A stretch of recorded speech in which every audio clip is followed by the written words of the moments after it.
You're listening to the Racer Racer podcast presented by Race 92, special edition 2022 Indy 500 preview show. I'm your co-host, Aaron McAtee, and our other co-host actually did not come from Great Clips. He's actually in the exact same place where Scott Bowie would be.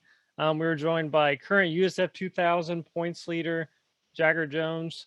And most recently, you were on the podium IMS, which definitely, I know was a special thing for you. I mean, anytime obviously you're on the podium is a good thing, but being at Indianapolis Motor Speedway, obviously your family has a lot of history there. So I'm sure it was, really, really cool experience for you that weekend. Yeah, it was. First, no offense to Bowie, but hopefully no one mistakes me for him for too long. But yeah, it was a good weekend at IMS.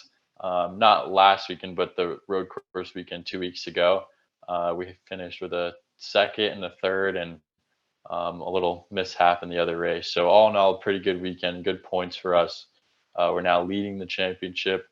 We're racing at IRP this weekend, Lucasville Raceway. If you're headed out here for the weekend for the 500 Friday night carb night, we are racing at IRP. So we have 75 laps. I think our race green flag drops at 7 p.m. So if you're looking for something to do that night, come out to our race. Absolutely. And we are also joined right now by five-time Indianapolis 500 starter and 1999 Indy 500 Rookie of the Year, Robby McGehee. Robby, this is I think the third time you've been on the show, so we really appreciate you coming back on. Happy to be here. I got a real setup this time. I think the last few times I've been on the show, I've been holding my iPhone in motion somewhere, so which I apologize for. So, oh no, you're fine. So happy to be here. And Jagger, I think I just put everything together with your last name. I didn't. Are you're PJ's son, right? Yes, that is okay, me. Tell your dad I said hello, man. I didn't I didn't put that together when we first got on. Congrats on your win or podium or third Indy. Thank you. Yeah, we won at Barber a couple weeks back, and we're I think 4 podiums this year now. So out of 7 races, so it's been going well. Just got to keep it going, keep being consistent, go for some wins. That's awesome. I have no doubt you'll be in an Indy car someday. That's awesome. Thank you. Yeah, that's the goal. A few years. And you say you drove a USF 2000 car, right, Robby? I did. I really cut my teeth in USF 2000. I went from Skip Barber Racing School Series, and then I was either going to go. They were called the Barber Dodge Pro Series. Would have been doing the deal, sticking with Skip Barber, or going over to the SCCA and road racing there, which was USF 2000. We did a couple of SCCA club continental races, and then jumped right into the F2000 series with a old Swift DB6 chassis, and got my butt kicked real quick. That was like, I think 1996 maybe. Then we went out and we bought a Van Diemen, and kind of, which was the chassis that everybody was using at the time. It was, was on a team that was based out of St. Louis, and, we had good mechanics, but we didn't have the good stuff, but we had made some good runs. And then signed up with, I wonder if he's still there, John Bedos' team, which was the Van Diemen factory team, and started running up front, winning. And actually, I think I ran a year with Key Tours, but they were a top team. And I think 2 years in a row, I got the Oval Crown champion, and then finished like second or something in the points. And at that point, it was going to be to go try to raise $1 million or $2 million to run Atlantic or Formula or Indy Lights, so that people could stay up till 3 a.m. and watch it on ESPN Ocho, or figure out how to do a deal where we could run in the Indy 500. And the IRL had just gotten going, and it was a much easier sponsor race. So we went out and we found a partner here in St. Louis with Energizer, put a deal together where I brought my F2000 team, Dave Conti, who is the guy's a genius with race cars, and it didn't really matter how big they were. He goes all the way back to the Super V days, which a lot of the, I know Al Unser Jr. ran. There were some big names back in Super V way back when.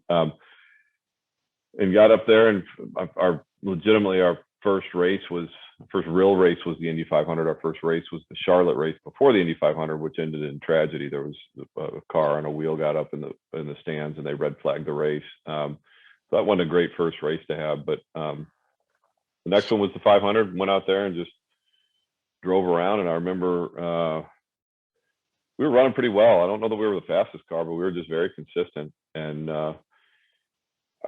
I remember saying over the radio, I'll go back to something that was bigger that happened in the middle race, but I remember saying over the radio, where are the rest of the rookies? And Dave said, don't worry about that. We're going to win this race. Who cares where the rookies are? But that was a race that was a lot of ups and downs, and it ended up very positive. But if you'll recall, my crew chief, Steve Freed, was actually, he was killed in the pit lane, and they revived him and he came back, and I still trade emails with him today. So that was a tough one. They pulled him out, took him straight to the hospital. He was out. I mean, they thought he was going to not make it. And fortunately, Dave's wife, Linda, who was our team manager, was also my spotter. I kept how with Steve, and oh, he's fine. He's sitting up in bed, watching the race and rooting for you, which was a lie, but it was a good lie to tell, so I could finish the race. It was. We just ended up in fifth, and it's wild because I remember thinking, well, I just finished fifth my first year. That was easy. I'm going to come back and we're going to win this next year, and never got back to fifth really. It was a lot of things happened, the right way. And from that ride, I got into a Trebway car.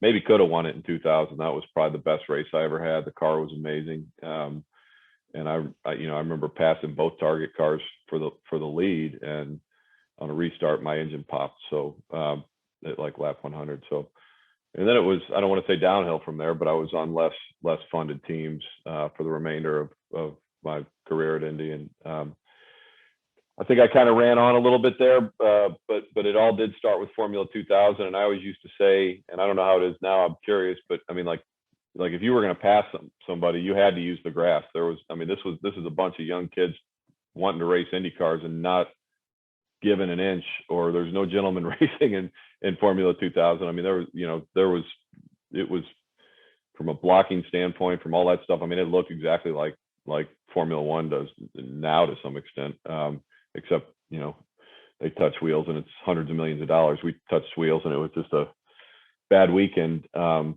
Still expensive, but it was very, very competitive. And I've lost kind of touch on what the ranks are between F2000, Mazda.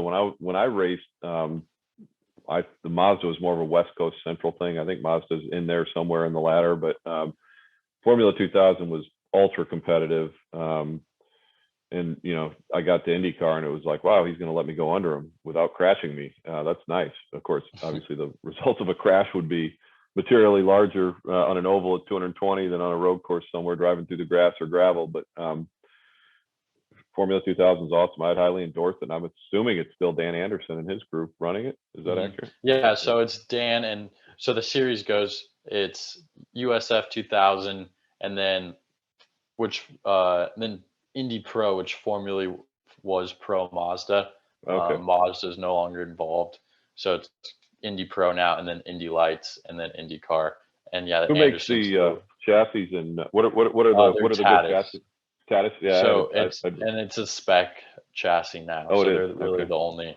they're the only ones you can run, and it's the same tub for USF 2000 and Indy Pro. We use the same tubs, but they just have a little bit more aero with a diffuser and bigger front and rear wing, and a little bit more horsepower, but it's the same tub.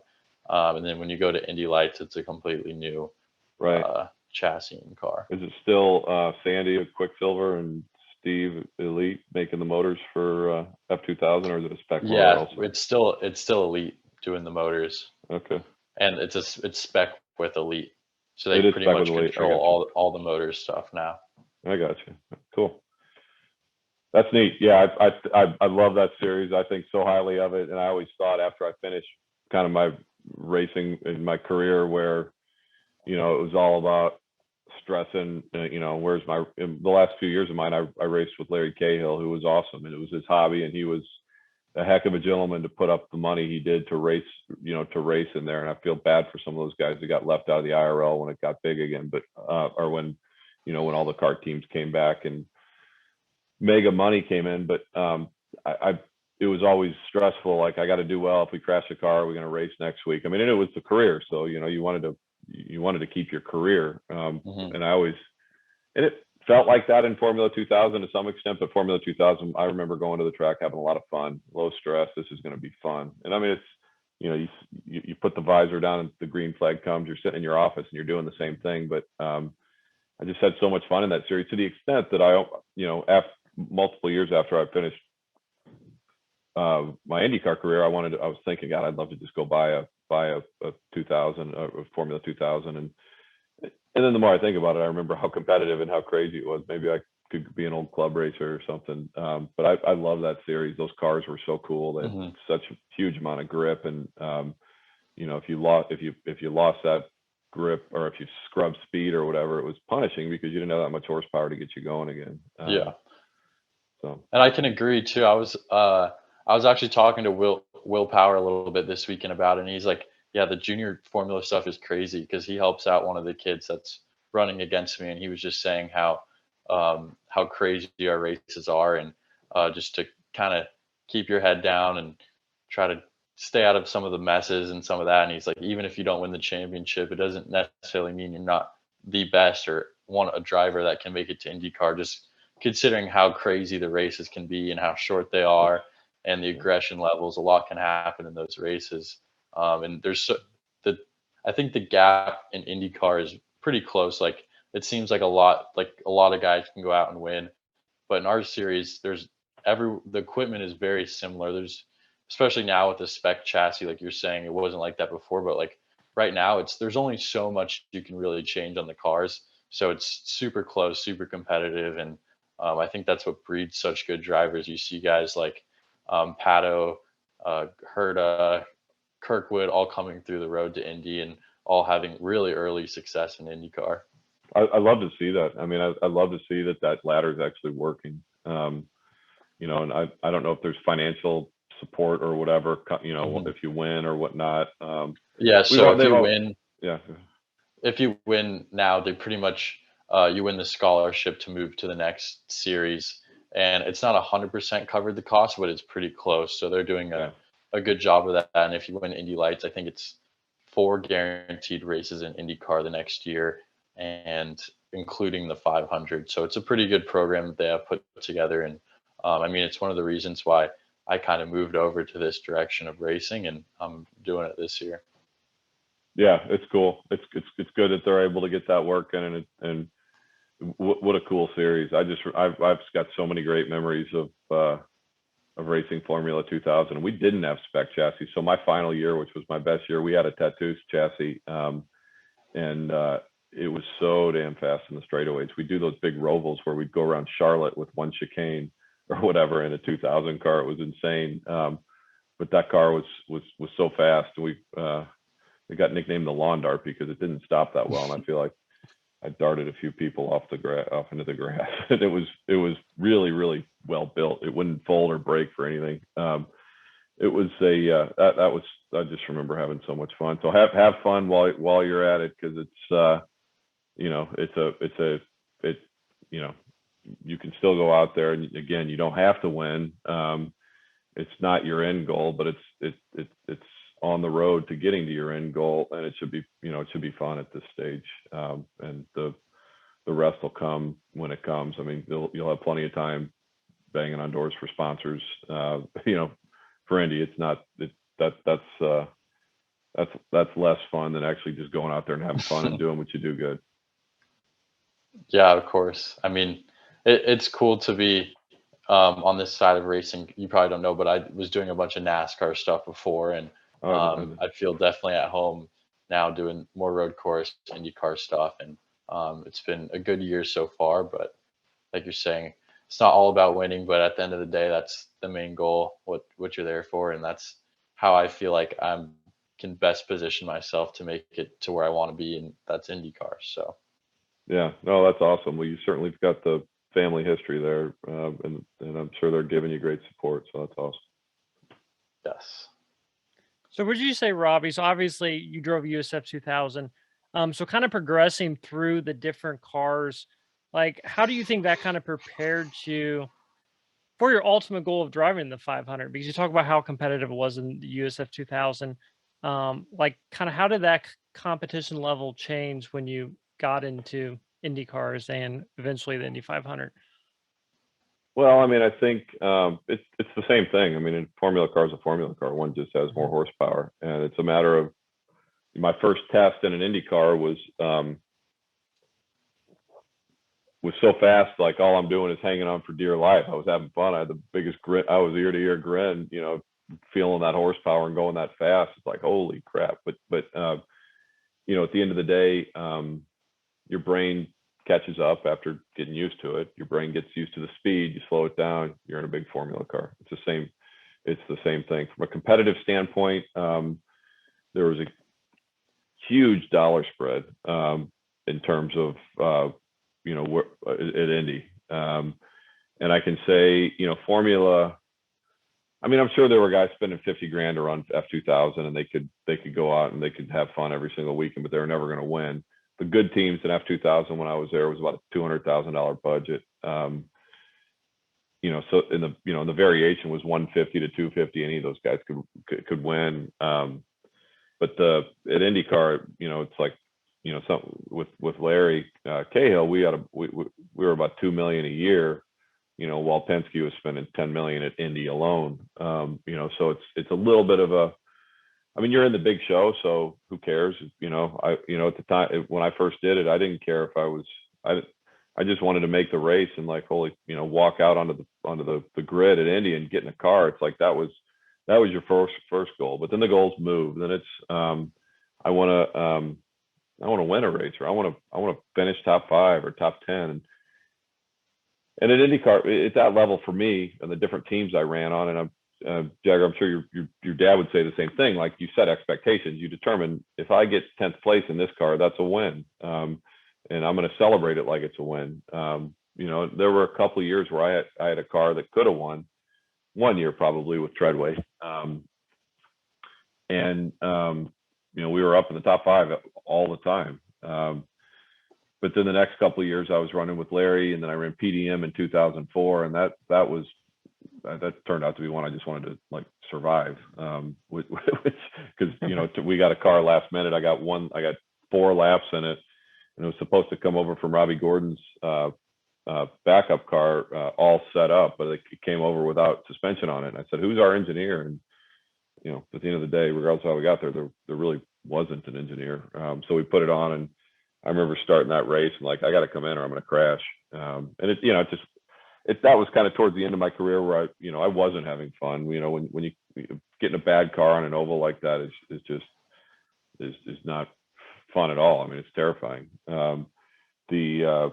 The fun thing about running on road courses with Formula 2000 is you can drive around a car that's not really behaving perfectly.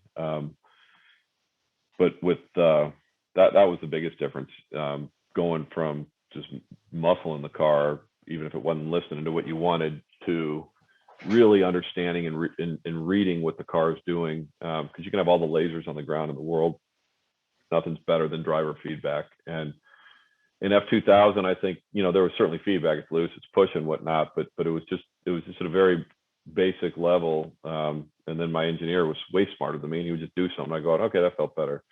At the IndyCar level, for me, it was you go out and test, and like, okay, I'm going into the turn, and this is what's happening. The car's squatting, and I don't mind the squat, but there's a weird little rebound after it squats that makes me uncomfortable. So then they would tune the bounce or rebound on the stock, you know, on the shocks. So it's a lot more intricate in getting the car right, because one of my greatest regrets is I never got to drive an Indy car on a road course, because I grew up training road courses and I love road courses. IndyCar IRL at the time was all ovals, and on an oval the car has to behave, and if it's not set up right, it's going to be a long day, and it's not going to be, you know, it's not going to be very fun. So you learn a lot there. You learn why the engineers are paid as much as the drivers, sometimes more maybe. They're the brains behind it, but there's been a lot of good drivers who could win races but couldn't set up a car for shit.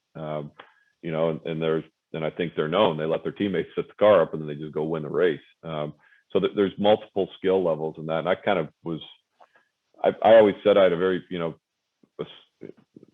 you would talk about what you feel up through your ass because that's what you're sitting on, right? So, some drivers aren't sensitive, some are very sensitive. I could feel anything in a car, and I probably wasn't the best at setting up cars. So I'd say that was probably the biggest difference. Competition's competition. I mean, you got to learn who to stay the heck away from. You know, again, this just goes back to oval racing versus road course racing. There are people that out there, you get near them, you stay the hell away from them, and you get a good run, and you just hold your breath while you pass them so they don't crash you, right? So, you know, then there's people like, I remember there was a whole year where I feel like Buddy Lazier and I were locked wheels side by side on 1.5 mile high bank ovals, and I can say we both probably felt really comfortable with it. So, you know, so you got guys like that who you know you can trust, who isn't going to kill you because they don't want to die either.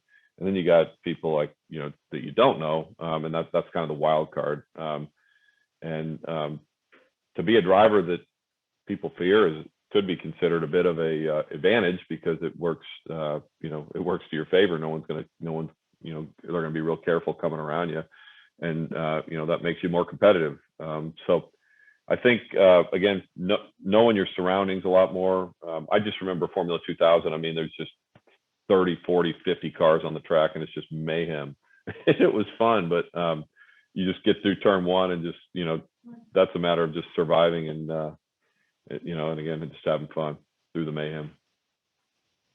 Would you say you approached the Indy 500? I mean, obviously Indy 500 is the biggest race of the world. Would you say you approached it, I guess, differently than other races as far as like a mental perspective?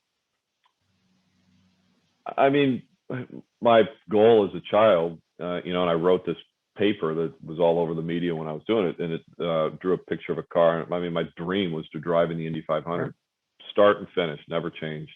I watched Formula One. I'm like, that's not for me. I want to drive in the Indy 500.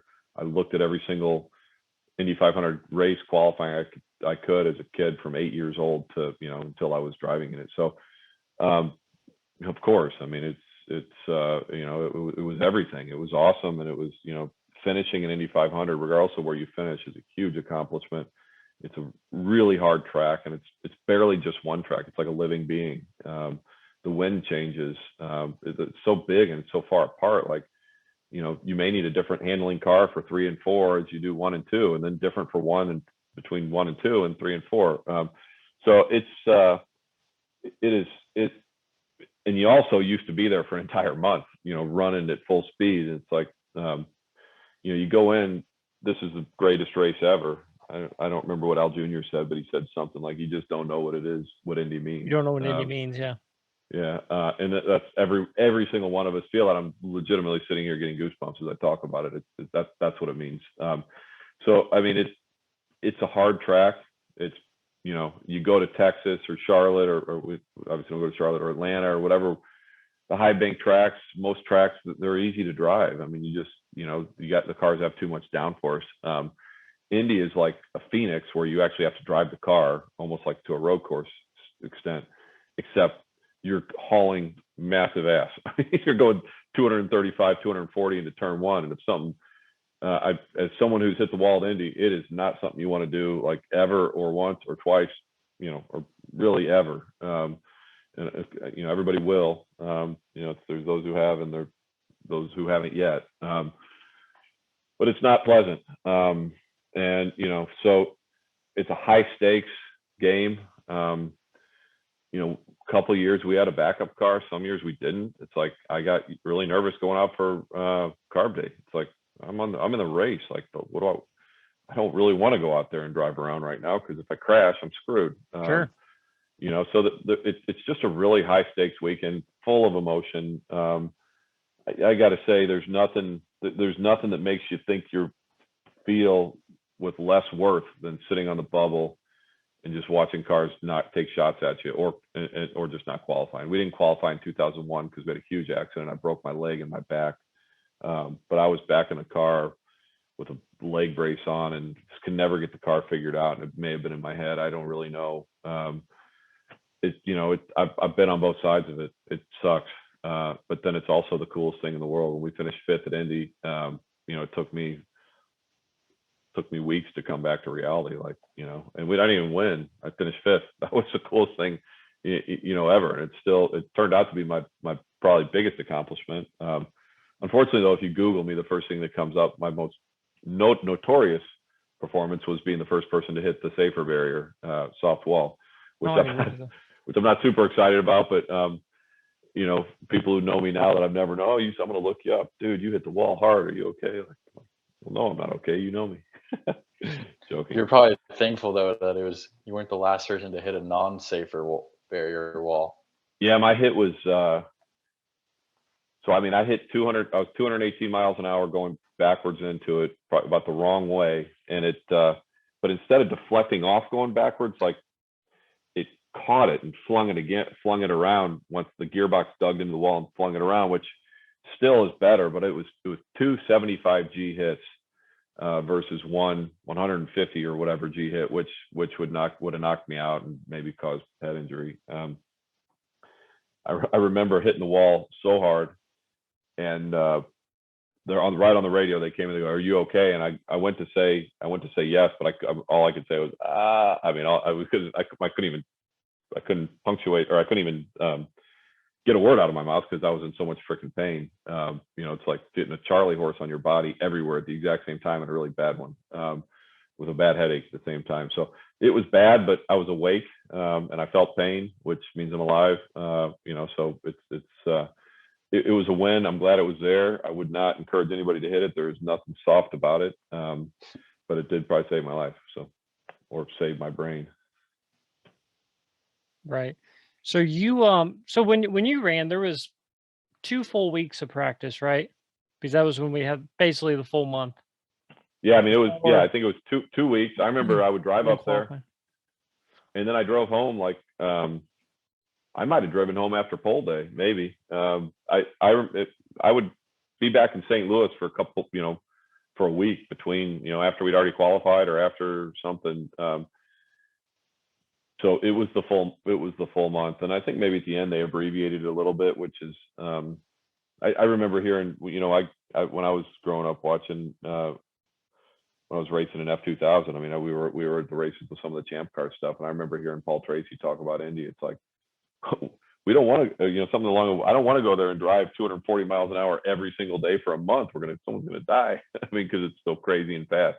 And there's that kind of thought that goes with it. But yeah, it was. I remember I moved into. We had the Marriott downtown sponsor, so I moved in. I lived there. Another time we had a home builder sponsor, so I just lived in an empty home up there.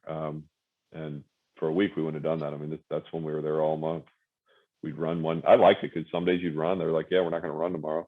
Maybe go hang out at the track for a couple hours, look around, and go back to doing our thing, then run again." Was that before they had the so Tony Stewart just released his video on YouTube last week where he was talking about he was one of the first drivers to really stay inside the track. It was before they had the mobile homes inside the track for the drivers, like the driver coach slot or whatever. Did they have that when you? Yeah. Did you ever actually stay inside the track? I stayed there the last couple races. I mean, I stayed there. I stayed there every night before the race for my first 3 or 4 years. Just because you don't want to get stuck outside. I mean, I've got. I mean, like most race car drivers, I've got one of my few pet peeves is traffic, and I get really nervous around traffic. I hate traffic, and I would always just fear that I wasn't, something was going to happen where I wasn't going to be able to get there. And it's like, I'm not putting that to chance. So we had a motor coach, we would stay there. And the one memory that pops to mind when I'm staying there is that freaking cannon that they shoot off at 6 a.m. It's like, I don't need to wake up at 6. I want to sleep in it. I was 20, I don't know how, late 20s, early 30s. I mean, I could sleep in till 9. I can't anymore, but I used to be able to. And I wanted to, and that cannon would go off, and I'd come out of my bed about a foot out of, scared the crap out of me. But yeah, no, we did it, and it was cool. I think now they mostly stay there the whole time, but I didn't. Yeah, so Tony Stewart had this video where he was talking about it. And is when he did the double, and he said he came back and he was like the only. So I think he came back the night of the 500 because they had the victory banquet the next day. So he flew back from Charlotte that night, went into his motorhome, and he said it was just a really weird experience because he was the only one there, and he said the place just felt alive. And he was kind of alluding to some like the paranormal stuff. He's like, I don't believe in that, but like it's just this energy that was inside the track was just something he can't explain. Yeah, I thought it was really cool. it's Indy, like, Indy is unique. It's special. It's awesome. I mean, they're never going to reproduce it anywhere else. I don't care if it's Formula One, if it's Daytona, if it's NASCAR, whatever. Indianapolis 500 is well, for me, the most special race, special event, really, ever, and it always will be. And I feel very, very blessed to have been able to get to drive in it. There were probably better drivers out there than me that didn't get to drive in it. The one thing you'll see coming out of through Formula 2000, I mean, I had some teammates that were just rock stars and they took different directions. One of them went to Atlantic and got kind of stuck there. Another went to Indy Lights, really, really good drivers that didn't get to race at Indy. So it's really special. I feel massively blessed to have, I've lived my childhood dream, and I'm alive to talk about it. I've taken some shots to the head, so some would say I'm not as smart as I used to be, but I don't know if that's accurate or not. A few broken bones, but I can look back and say I did it. And then on to chapter 2, which I'm on now. So. Was it ever tricky to kind of find the balance between setting your car up for qualifying and trying to make the race versus trying to focus on having a faster race car and kind of focusing on your race pace? I mean, it was really, that was like, there is not, like, we talk about having fun and not having fun. Like, qualifying at Indy, at least when there's cars where you can get bumped, you set your car up so that it doesn't have any freaking downforce, and you're going into turn 1 at 240 miles an hour, and everybody in the entire place is going to hear if you lift. So it's just like, I've had my right foot on top of my left foot, my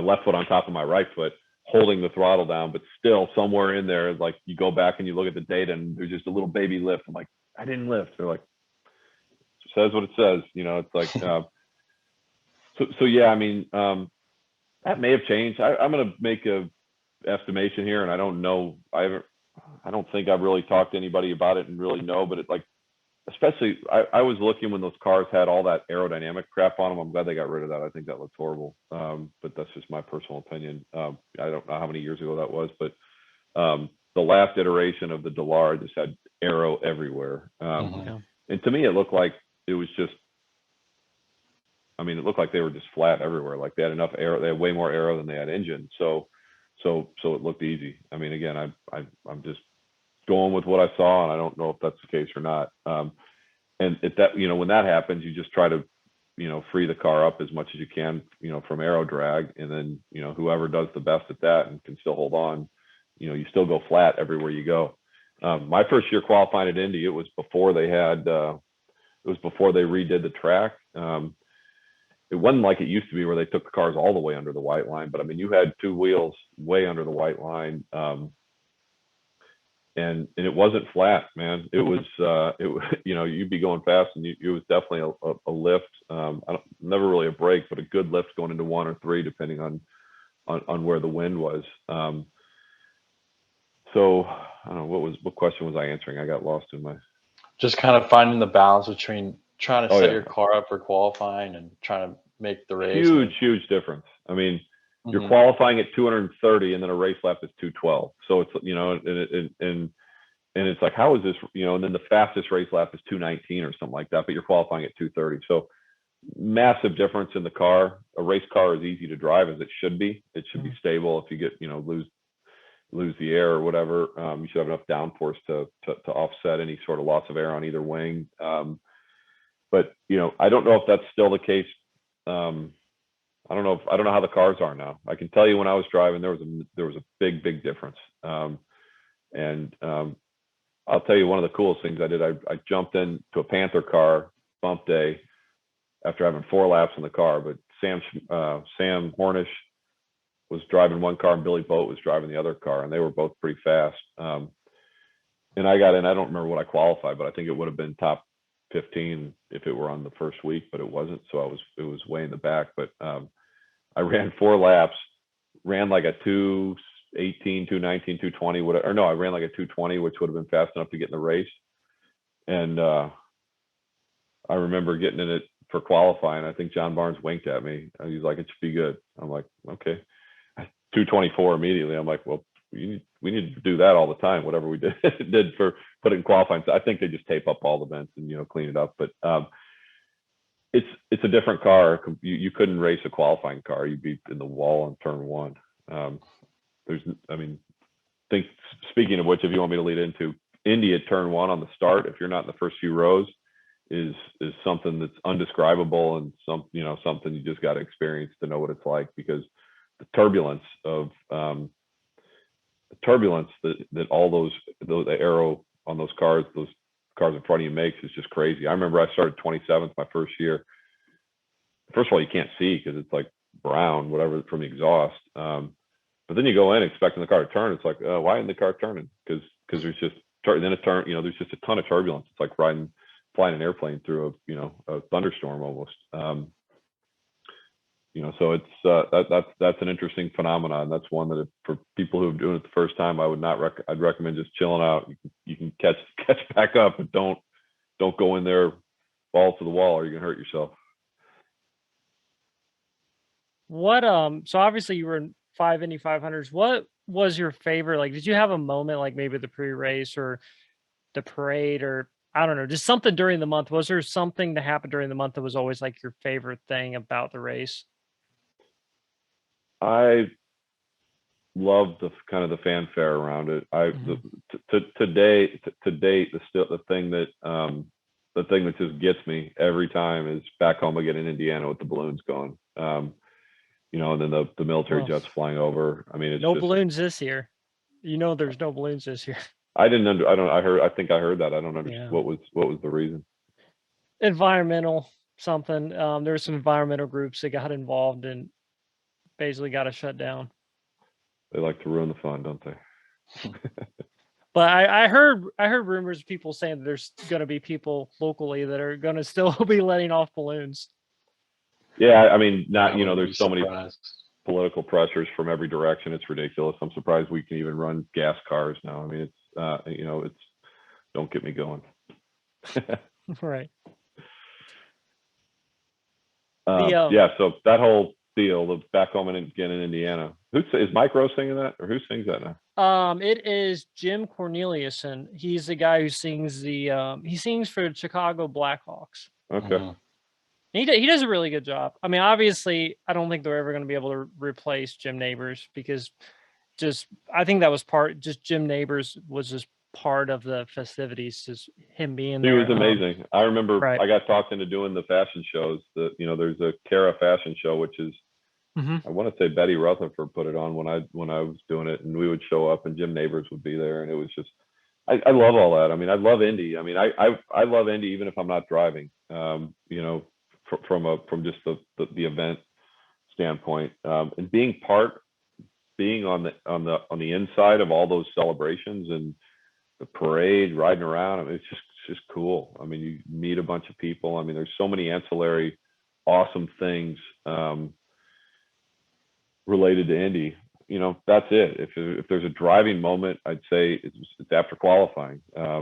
Qualifying is you hold your breath for 4 laps, and hairball is really the only way I can put it. You just hang on, and if the car's set up perfect, you might get a tiny wiggle. So I mean, the car's got to be loose as fast, and just right on that cutting edge. And if it's not fun, and it's fun when you have a good car, because it's easy on an oval. Driving a good car on an oval is way easier than driving a good car fast on an oval is way easier than driving a bad car slow. I mean, it's a different experience, and I recognize that, because when I was with Treadway, I don't really feel like I drove that hard, but we were in the top 5, half the races, just because it was easy to drive. It was a good car. I had a really good engineer who I think is still out there somewhere. I don't know who he's with now, but Jeff Britton. I think he went to AJ maybe, or who knows. I know you go back to the 500. I know you're coming back this year. What does it mean like to, come back every year? Because I know you come back for the Legends Day and stuff. And I'm sure it's pretty cool. Getting to see, drivers you raced against, also other legends of, the race that you didn't get to race against. Well, here's what's cool. And to be completely honest, I'm driving up Saturday for the Legends Day, and then I'm driving home Saturday night and just going to watch the race on TV. As I mentioned to you, traffic just stresses me, and I'm 48 now. I got 3 kids. I don't need stress. I don't need to remove heartbeats from my life, and sitting there thinking about leaving the speedway after the race just makes me uncomfortable thinking about it now. So I'm going to go up there. Legends Day it's the coolest thing ever. I sat next to your grandpa signing autographs 2 or 3, maybe pre-COVID. I forgot COVID 4 or 5 years ago, and it was. I think my timing's right, but it was cool. I'm like, this is no way. I'm signing autographs next to Parnelli Jones. This is Bobby Unser's next to him. These are my heroes growing up, and being there, being part of it, seeing some of the guys that I race with, kind of, what are they doing now? What do they look like? Are they, and then the last time I came, which was I haven't been pre-COVID, or I haven't been since pre-COVID. And it was the first time I got to bring my kids. I have triplets, 2 boys and a girl that are 13 years old, and they've never been involved in any of my racing. So they got to come and see, and I actually sent them through the really long line to get something signed for me from all the guys down there. So it's such a different feeling being back on the outside again and being able to say, these are my competitors. These are people that I respect and my heroes. And I want their autographs, even though I might've raced with them.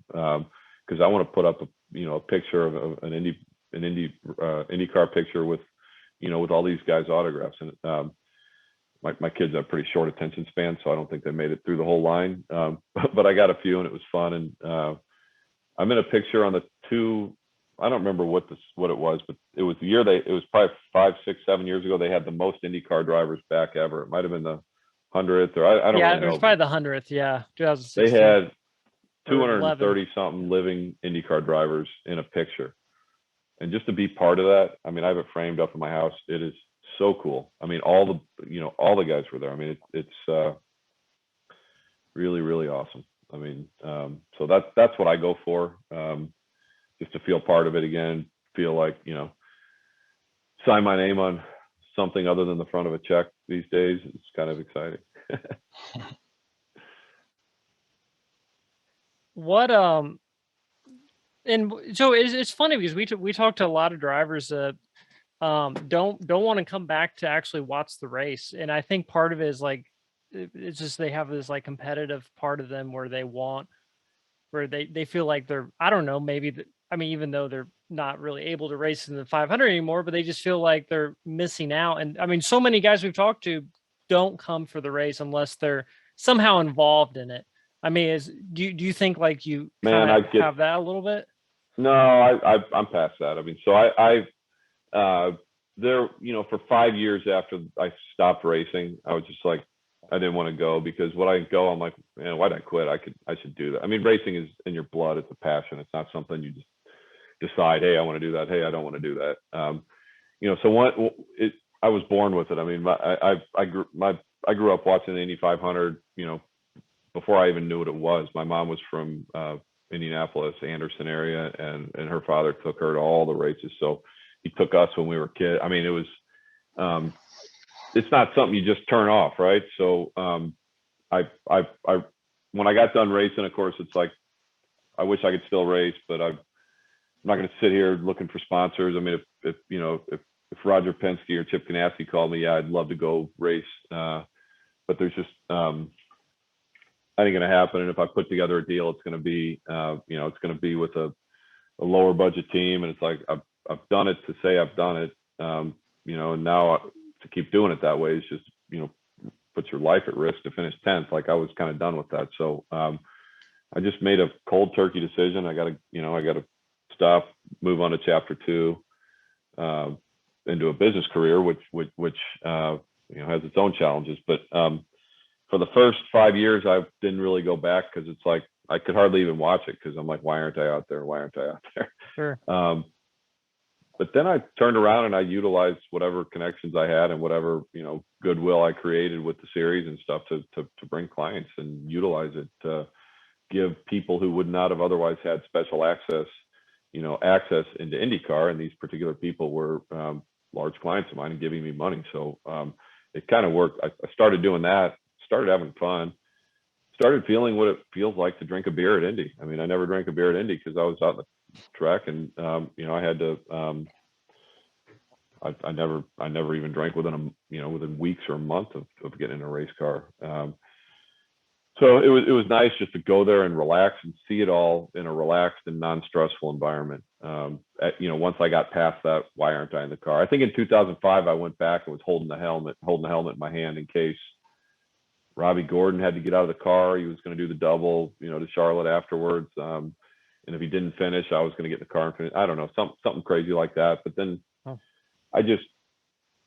to me, and I'm not saying there's anything wrong with it, but there's a lot of drivers that got out of a car and then just, still walk around racetracks with their helmet in hand, ready to go. To me, that's just like forceful torture.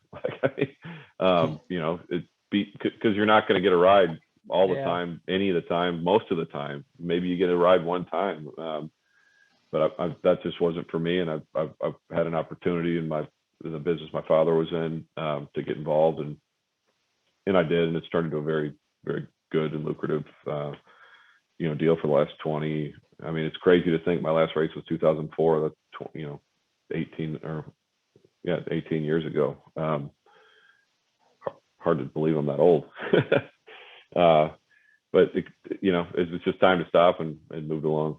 So now I'm my mom, who's the one who got me into racing, is trying to get my boys into racing, and it's like, no, I don't think you should do that. And I hate to be the one to sit and say, I don't think you should do it.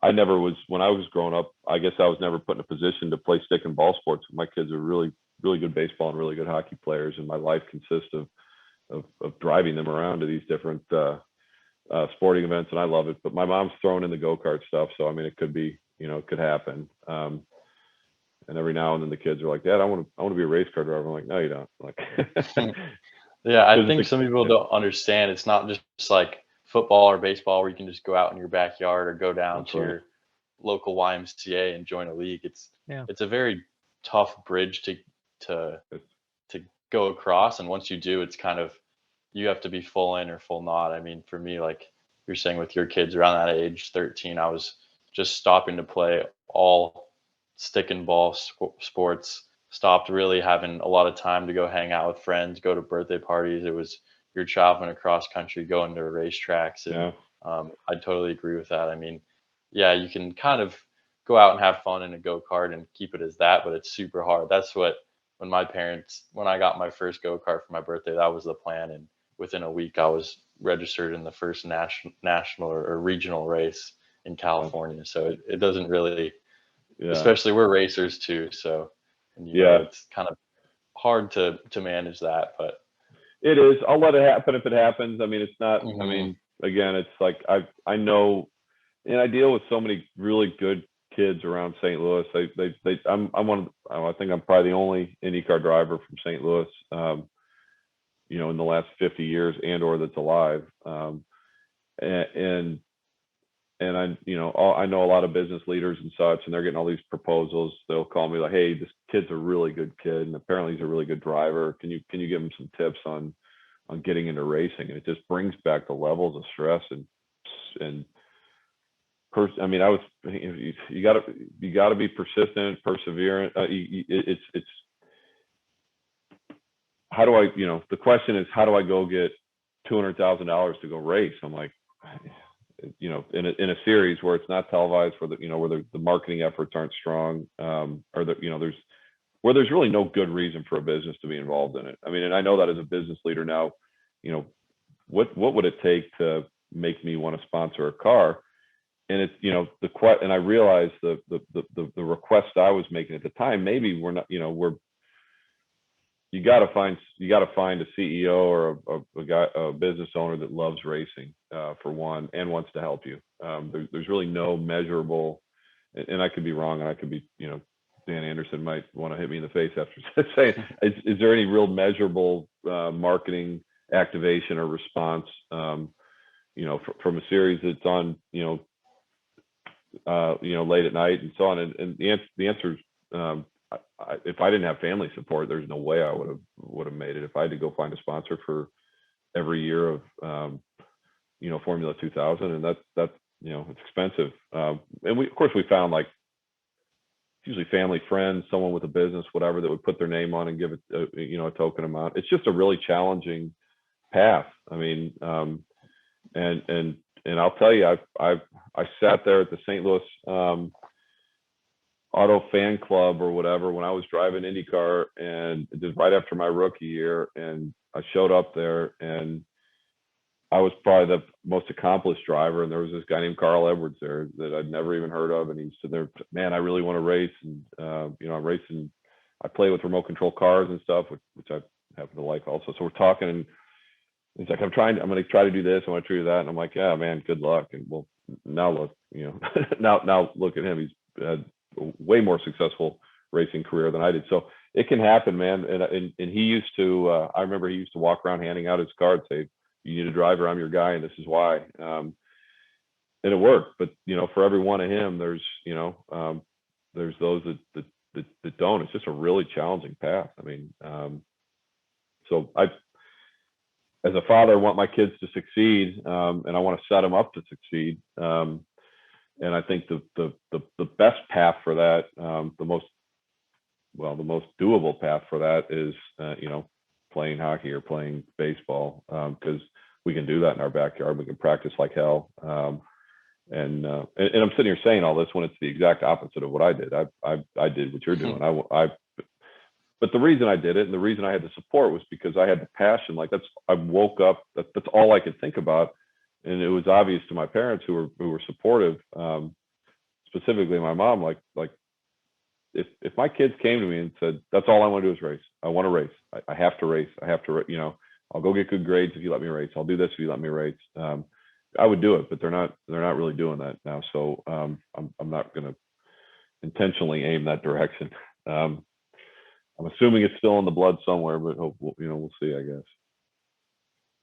It seems like a lot more people now who maybe wouldn't have kind of gone the open wheel route maybe 10 years ago are now. And I think Jimmy Johnson is a great example of that, just based on all the safety improvements. But then again, when you raced, I mean, it's always the same thing. Like, back when you raced, the cars were the safest they could be. Yeah. I got to say, I mean, I'll say this, and then I got to jump. I just looked at the time. 6:30 is kind of a hard cutoff.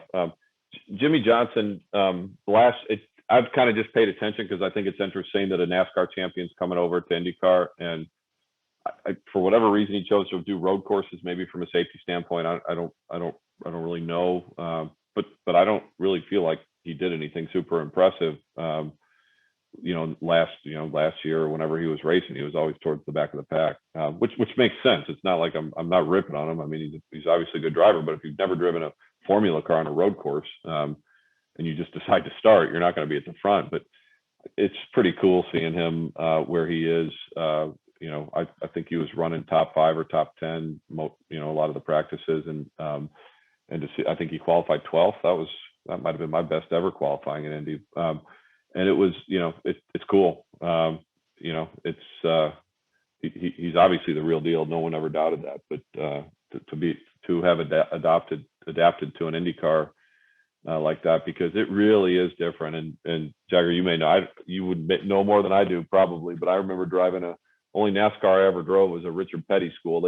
I knew the guys. They just let me go out and run, and I'm like, holy crap, this is like driving an RV. Going from an IndyCar into a NASCAR, and a NASCAR is probably like going into a go-kart, which or something like that. But that's cool. I'm happy to see him there. Before you go, who's your pick to win the race?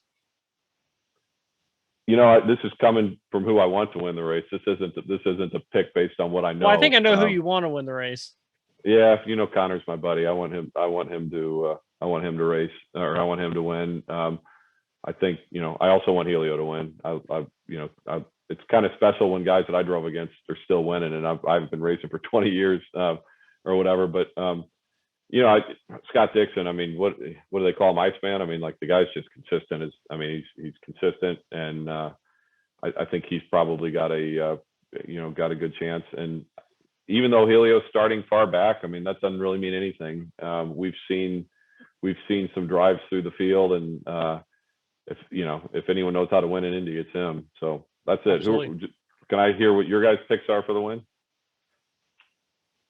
Yeah, my pick, and this is not who I want to win, but I just have this feeling about Joseph Newgarden this year. I just feel like he's overdue. So I would either say Joseph Newgarden or Palou. For me, I'm pretty set on Palou. He ran super well last year. I really liked so qualifying this weekend, you're saying how different it was, but the Ganassi cars were so consistent. You'd see the Carpenter cars kind of throw a 2:34 one lap and really fall off. And I think a consistent car is a consistent car. And the Ganassi cars are really happy with how all the Ganassi people. And I think Dixon starting from pole, he's got a lot of pressure. I think Palou's kind of going to sit back. I think he learned a lot last year, and he's been really impressive in IndyCar. So he's my pick. Well, that's awesome. Yeah, no, you guys know better than I do. So, all right, Robby, I know you got to go, but I want to bring David Lane on real quick. Robby's got to go watch a new Top Gun movie. I've waited 20 years for this. That movie may have gotten me into racing, got me into wanting to fly military jets. I had bad eyes, so my second choice was racing, and I got into racing. But yeah, I hope it's good. I mean, it's got to be really good. I mean, the expectations are so high, but I'd say that movie first one formed my livelihood and my life. So hopefully this one's good. Can you hear us, David? We can't hear you.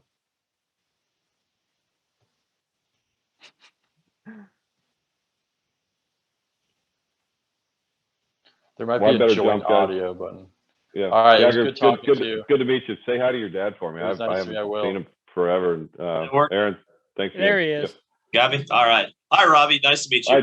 Hi, bye, David. Bye, Robby. Sorry, I got to jump. Thanks, Robby. Appreciate it. Take care. Enjoy Bye-bye. the movie. Thanks. I watched that guy race as a kid. That's amazing. Yeah, I know. He had the hard stop because he had to go watch a new Top Gun movie. Yeah, that's fair enough. That's a good enough excuse. Trust me. I understand how the month of May has been so busy. You have no idea. Maybe you do. I don't know. It's been crazy. Yeah, Robby he had a lot of good insight on just kind of his whole racing career, and also I think what I took away a lot from his stuff was just kind of how special the Indy 500 and Indianapolis Motor Speedway is, and how big of a deal it is. I mean, it's a whole month. What other event is a whole month? Yeah, that's such a huge part of it, and that's why it's so stressful for everybody who's kind of involved. It really takes mental toughness as well as that the toughness on the track to do it, because that's the thing that's kind of been amazing to me this month, is kind of learning how much is demanded of the drivers outside of the cockpit, how much they have to go to one media obligation to the next one, the next one, and then they have to go to engineering meetings, and then they actually have to drive the car at some point. It's amazing to me how demanding this month is. Yeah, this is coming from a secondhand someone telling me the story, but it was about Dixon, and he was saying how you're paid for all of that stuff, dealing with your sponsor, all the media stuff, the stuff outside of the car, and you drive the car for free. That's because that's what you want to do, but you're paid for kind of the rest of the whole show. That sounds about right. That's that's the impression I get from a lot of guys, for sure. Mm-hmm. Well, first off, David, thanks for joining us. And when you came in, you were probably expecting to see Scott there, and Jagger's literally in his place, like literally in the exact place where Scott would be sitting right now. I know. Where is Scott? I came in here at gunpoint, and took his seat, took over his laptop, and I'm on the show now. Kicked him off. He's in the closet with he's duct in the tape closet. around him. Yeah. Well, no, this was actually his idea to change this up a little bit and to incorporate Jagger in this. This was a Scott Bowie idea. Those ideas are usually pretty dangerous, from what I know. Yeah, they are. And I usually have a lot of crazy ideas too. And Scott's always really good at kind of entertaining them. And recently, a couple of my ideas have involved Jagger, and Jagger's been really cool with them as well, including racing go-karts with Jagger Jones, which was a great experience. It was fun. It was a lot of fun. Yeah, we had How'd a that good go? time. How'd that go? Tell me, times, as someone who hasn't done it yet. I was pretty impressed. So we had Aaron out there, and we also had another guy, and I was pretty impressed, especially with him. He kept up pretty well, but I think he'd done a lot of motocross and some motor stuff before. So he was pretty impressive. Probably done some karting too, but definitely had a little speed on them, as I should. And it was a good time. And they were so shocked on how physically tired they was. Aaron says his ribs still sore. I mean, I got out of one of those sessions. Yeah. It's a really bumpy track there. It's super fun too. Out at Fast Times here in Indy, and I was just as tired getting out of a 10-minute session of that driving that as I am after like a whole race of a USF 2000. And I think it's just because you feel all the bumps in a go-kart. There's no suspension. Your body's taking the abuse on like the hard seats. Where you're in a Formula car, yes, it's tiring, it's hot, but you kind of got a little bit of a smoother ride. So, yeah, that obviously I have quite a bit less driving experience than you do, but that's the same thing that I noticed. Is I had run some karts in 19, and I got an opportunity to drive a Formula Ford, and at a school, and I was easily like the most in shape guy who were in the cars. Because I got out and I was fine because I'd raced karts, and that really kicks your ass. And all these other guys were just like breathing really hard. Like, how are you? Like, I was just like, I raced a kart like once. Once you've done that, the car does not quite beat you up that much. Well, the thing that really surprised me, Jagger said that the karts were more physically demanding than driving a USF car. Yeah. So yeah, I mean, there's definitely different challenges. I think you have to be so smooth in those karts, and you have to deal with the bumps. Like I was saying, all that you directly feel every single little bump to the steering wheel. And kind of in a bigger car, you kind of have more suspension. Yeah, they can be a little heavier to turn, and longer races, of course, and kind of more of heat issues and that stuff. But still, I mean, karting, I have a shifter kart. I go out to GoPro Motorplex in North Carolina, try to get out there every week because it's just really the best training you can do for the actual races. Yeah, this guy's that hurts worse than those rib injuries. Those are the worst. Oh, I know. I remember back in the day, I went over to Sweden for a race back when I was karting and younger, and you wear a rib vest, like a carbon fiber rib vest, but I still cracked my rib, and it was like Saturday, and so we still had the rest of the day Saturday, and then the race Sunday, and I was just trying to hold it together through the races. It was just probably the most painful thing I've been through. Mm-hmm. So yeah, so we are going to have a video. I'm working on a video because we filmed the whole deal, the whole go-kart experience with me, Jacob, and Jagger. So I will be releasing a video. Probably it's going to take some time, but yeah, and maybe in the future we can do more stuff like that with maybe some other drivers and stuff. I'm sure there's tons of people who'd love to do stuff like that, and it's really a great marketing thing for, I mean, any of those go-kart places. I mean, they definitely made a lot of posts about Jagger being there, and I mean, I think it's great that professional drivers go to these places. It's definitely great marketing for them. Well, you think about it, in the winter time, like that's the only place where you can go run. It's kind of hard. Indy, right? Yeah. Yeah, in Indy for sure. Yeah. Yeah. So I'm from Arizona. I forget about your guys' weather struggles here in the winter. Yeah, you get to run UTVs and stuff. I know we do. We have good winters, but the summers are a little tough sometimes. So obviously, this is the Indy 500 preview show, David. So last year, you predicted the winner of the Indy 500s. No pressure on you this year. Oh, Lord have mercy. Well, I don't know what to predict yet. I'm not quite there yet. Well, you gave me a prediction a week ago, to be completely fair. I think you did. Who did I say? Hello. Yeah, that's a good prediction. I would say, yeah, Pelot has a really strong shot. DK has a really strong shot. Sato and who's the other one I had? Oh, Elio, of course. Even though Some he's solid starting. pits. Yeah, no, definitely solid picks. But I mean, even though he's starting 27th. I mean, I think the traffic's going to be a trouble for him. But I also think that, you know, I don't think it's going to be that big of a detriment at the same time. I think a weird way, if you do have a fast car and you can make it to the front, I think it's almost beneficial to be starting a little further back. I think guys learn a lot that first two stints really that are in the traffic, and the ones that can kind of fight through that and get to the front. I think if you're kind of out front in clean air, you see some guys lead the whole beginning of the race, and then they get past, and then they're like, wow, I'm don't really know what it's like to follow someone, and then they're kind of one stint behind on making adjustments to their car. And I don't think it's necessarily, where is he? He's pretty deep in the 20s. Elio is. Yes. I don't think that's an ideal spot, but I think some of those guys from the mid pack will learn a little bit more coming through the field than maybe a guy that just kind of goes out front and leads right away.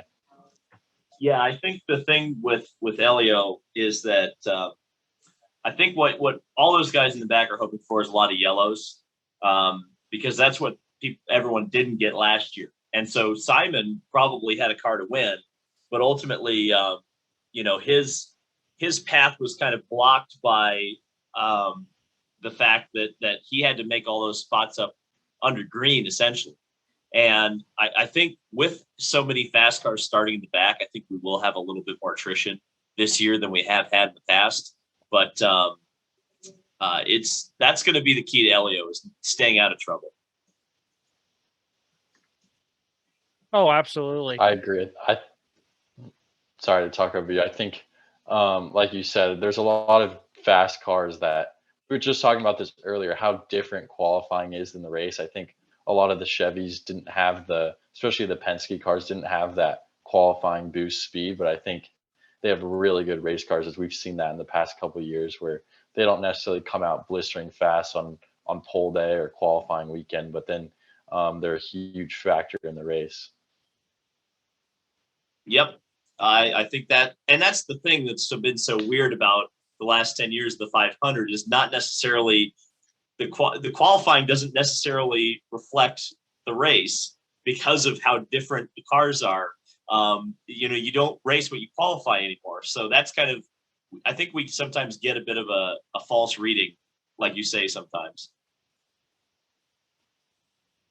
So obviously, I mean, the month of May is a big deal for you, David. Obviously, I mean, you live for IndyCar racing, for Indy 500.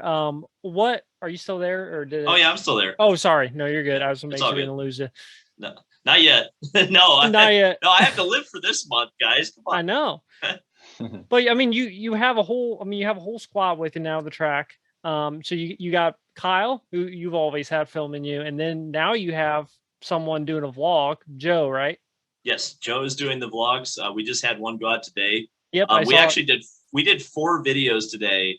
Well, the reason I turned my camera off is because I actually have to work again. Because I put up a video of the starting grid and I screwed up Ed Carpenter's number. So I've had to take that video down, and now I'm re-editing it and putting it back up. But no, we did 4 videos today. You'll see a lot of those throughout the week. I mean, it's a grind, but it's the kind of grind that we like. You know, it's exciting. And so that's what the month of May is all about. It's not quite the hectic schedule the drivers have, but it certainly is hectic. There's no doubt about it.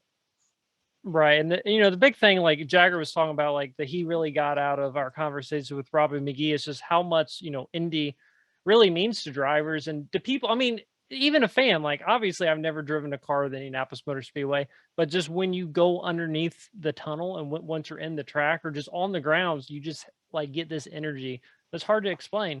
And I'm sure you can kind of agree with that, right, David? Oh yeah. There's such energy at the Speedway. It's not when they're running around the road course, as much of a boomer as it makes me sound like to say that. But when those cars start going around that oval, it's just, there's something to that. And there's a reason this race is as important as it is, for sure. Yeah, and it's cool. I mean, I guess people have mixed feelings about it, but now the only thing all year that runs the oval is the Indy 500, and it's cool that that's the only race on the Speedway. And the road course is great, but I think it's cool to leave that how special and kind of leave the Indy 500. No more Brickyard 400. They're running the road course now, and it's cool that I think the Indy 500 is, always lived up to what it is, but I think it's cool to have such a spotlight on it, as that's really the only time they're using the oval now. Yeah, that's definitely a Roger thing for sure. I think that's kind of been his MO is making it special for the oval again. And it seems to have worked. It sounds like they're going to be about 20,000 short of a sellout for the 500, which is great. I wish the problem I have is that the series isn't quite there yet, but I think it's going to get there. Yeah, for sure. I think this is my first month really being here, pretty much the whole month of May, kind of staying here in Indianapolis. And it's cool just driving around how many, any neighborhood you go to, even 30 minutes away from the track, you see people's houses and front lawns all decorated with 500 stuff and Indianapolis Motor Speedway flags. And it's cool to see how much this town cares about the 500 as well. Oh, it's unbelievable. I mean, that's the other thing is that it's about the people, right? And there's so many of those traditions. Everybody who goes to the race has a tradition, and I know my family does, and everybody, Surely. That's the part that makes the race kind of like that living, breathing thing. Oh, absolutely. And it's funny, Jagger's talking about just driving around and seeing, just how everyone's involved kind of with the race, decorating their yards and all that. But man, and this is before Jagger was even born. I mean, me and David are old guys compared to Jagger. But back in the late 90s, which I was super young, but early 2000s, like it was a completely different deal. I mean, you had vendors. I mean, you probably remember, David. I mean, just people set up everywhere. I mean, all around the track, and it was just and really for the Brickyard 400 too, that was a big thing. Like the die cast tent set up outside the track. Oh yeah, for some time the Brickyard was almost as strong as the Indy 500, if not Absolutely. in some ways stronger. And I mean, it was the same for the 500, and that's kind of died down a little bit. And that kind of upsets me a little bit because it kind of, I don't know, that was just kind of part of it. But I mean, you still definitely kind of get that. And I know they're kind of bringing a lot of that back with like Main Street and Speedway. And, we had the Burger Bash last night, which I was at and Jagger was at. And no, I mean, I think that part's, definitely good. But yeah, I mean, and you can watch like the if you go on YouTube, watch an old episode of Cops, Jagger. They filmed it. They filmed an episode the night before the 500. I think it is kind of interesting. You'll see how different it was back then than it is now. That's funny. I'll have to go watch that. Yeah, there's people shoplifting in the cold. Yeah, exactly. No, that was the one I was thinking of. I think it was the same episode. Yeah, they were shoplifting from the Kohl's parking lot, and they were at the Pizza Hut as well off Crawfordsville.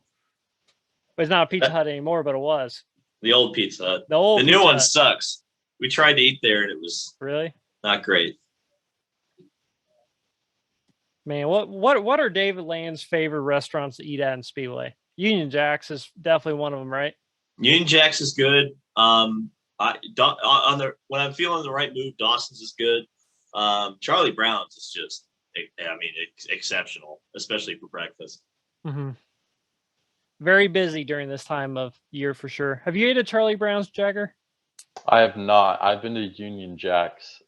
Right. I haven't really ate too much around the Speedway.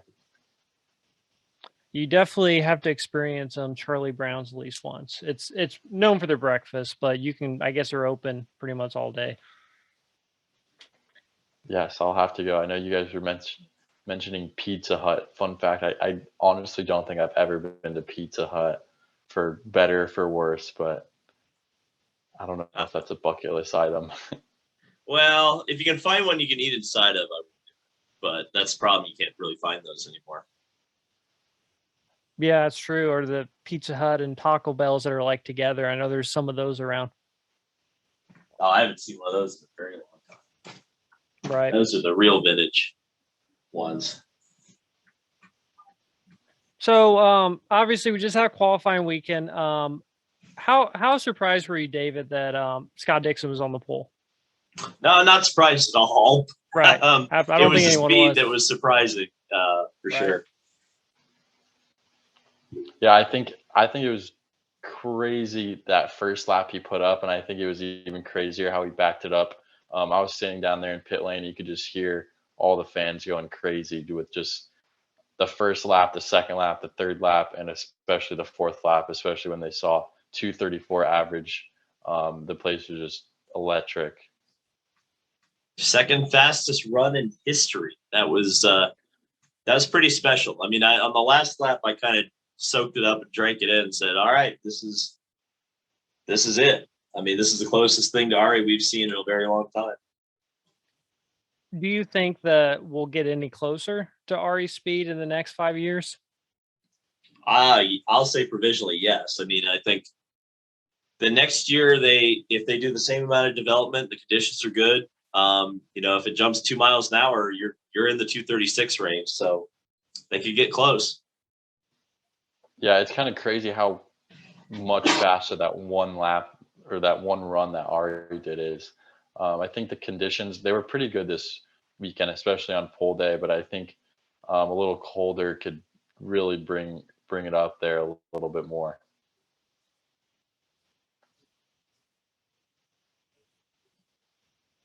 Yeah, absolutely. I mean, you really saw, and you know what? So I sat with Scott Jagger. That's when we were yelling at you when we saw you walking on the pit lane. Oh God! on the main stretch there, in front of the Formula One garages, and apparently that's where Scott used to sit when he was a kid. So I think Scott's trying to like relive his childhood or something. But anyway, so we're sitting there and he was like, yeah, look at I didn't even realize a windsock was on top of the scoring pylon. Like I probably did, but I never really paid attention to it. And he was like, man, look at that pylon. He's like, it's going to slow down the next car. And he was right. Like sometimes you look at Scott and you're like, man, no offense to Scott, but I don't know if he knows what he's talking about, but Scott knows what he's talking about. I have to give him a little bit of a hard time. Yeah, definitely. Scott's been around a long time, especially with his short track midget stuff, sprint car stuff. He definitely knows his stuff. And I mean, I think it was cool to see, like, I think it was very noticeable, like Saturday, especially when those guys went so quick early in the day. And then you saw some guys struggling more when their runs were later in the day with the heat. And just for me, just standing down there, kind of feeling the temperature. And then you're like, oh, I don't think this guy's going to go as good. And they didn't. But then, like you saw Dixon 9th Saturday with a later qualifying run. And then Sunday, obviously, they had a lot more speed in the car than what they showed Saturday. But it was luckily he made it to the fast 12. And Saturday was just hectic in general. I was standing on pit lane and you can just see the storm coming. And then Sage went out for his run. And then they had, wasn't it Newgarden out there? And was it Newgarden when they threw the yellows? Yes. Yeah, Newgarden kind of got there. And his bacon got saved. There was no way he was going faster than he went. Yeah, and it was just you can just feel how tense everyone was down there, kind of waiting for the weather to come. And it was cool to kind of throw another element such an already stressful day for those teams and those drivers into the equation. Oh, absolutely. So being someone, and this is for Jagger. So being someone Jagger, that obviously you're in the road to Indy, you're in the USF 2000. Your goal at this point is to run in the Indy 500. And you gave me one of your promo cards. I think the back of the promo card said 2025, I believe.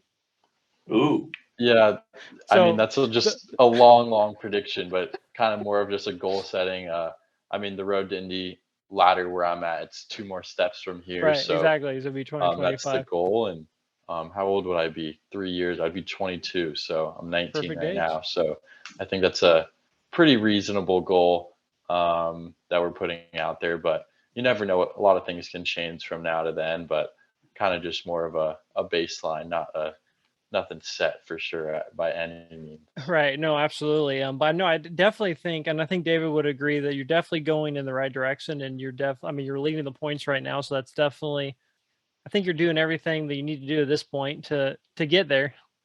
Yeah, the winning races and scoring points is generally the way in those championships. That's how you get people's attention for sure. And you know, I think we'll see you in IndyCar, to be honest.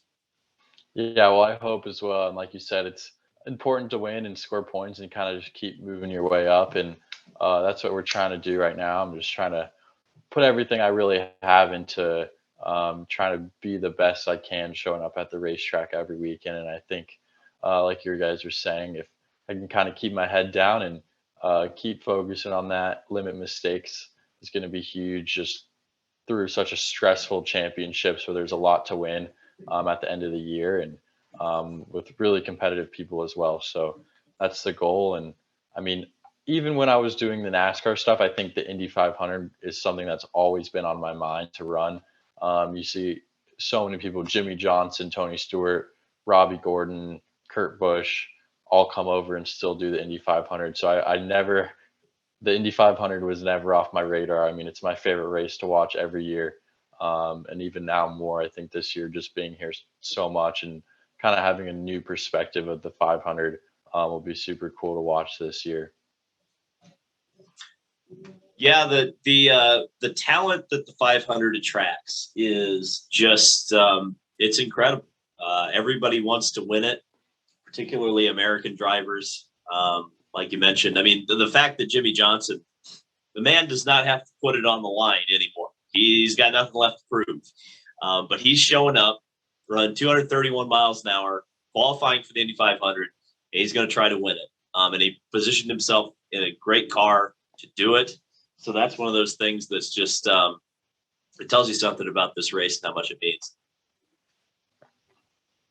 Yeah, I was talking to Jimmy, and he was he was happy with how the month's been for sure. But you could tell he's a racer, and he was a little, not bummed, but he was a little kind of frustrated with that qualifying run. But luckily, he had a huge save, and yeah, just like you're saying, it's super cool. And I think he's kind of understanding more of what the 500 means, and I mean, that's why he's doing it. That's why he's risking.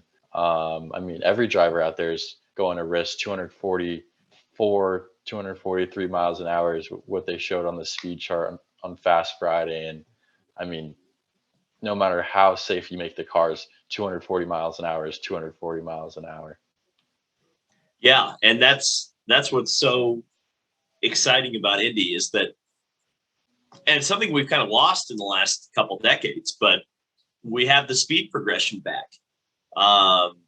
We're seeing those kind of speeds that make your mind just go, oh my God, I can't believe they're running that fast. And, but that's what Indy's always been about, really.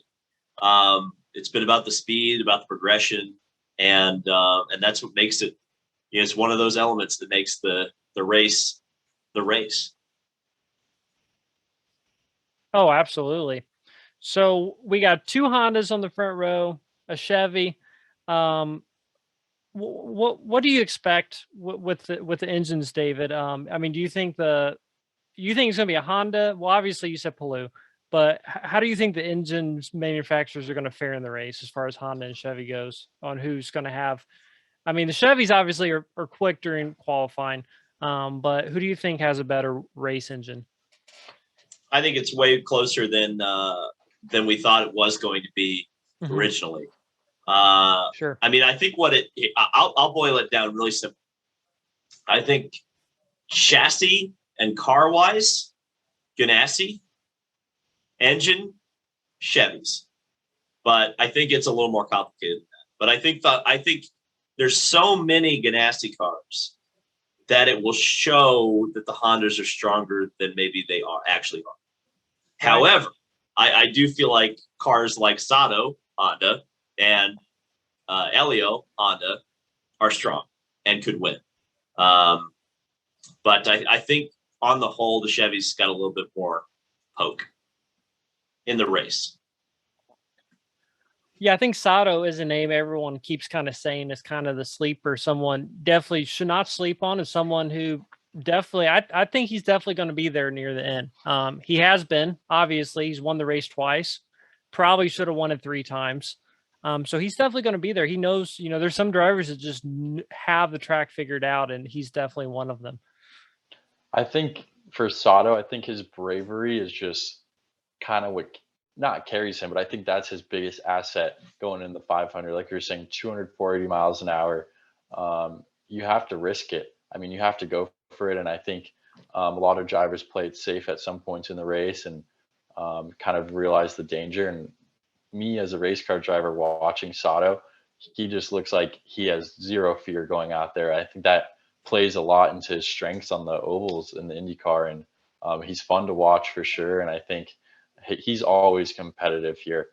Maybe not every single year, but he'll have one bad year, and then next year we kind of count him out, and he's right there. And I think just his speed all through practice, Tuesday, Thursday, he was just so fast and put those laps down, whether they were in a tow or not. I think people, even if they had the perfect lap, couldn't have done those lap times. And I think he's definitely going to be one to watch.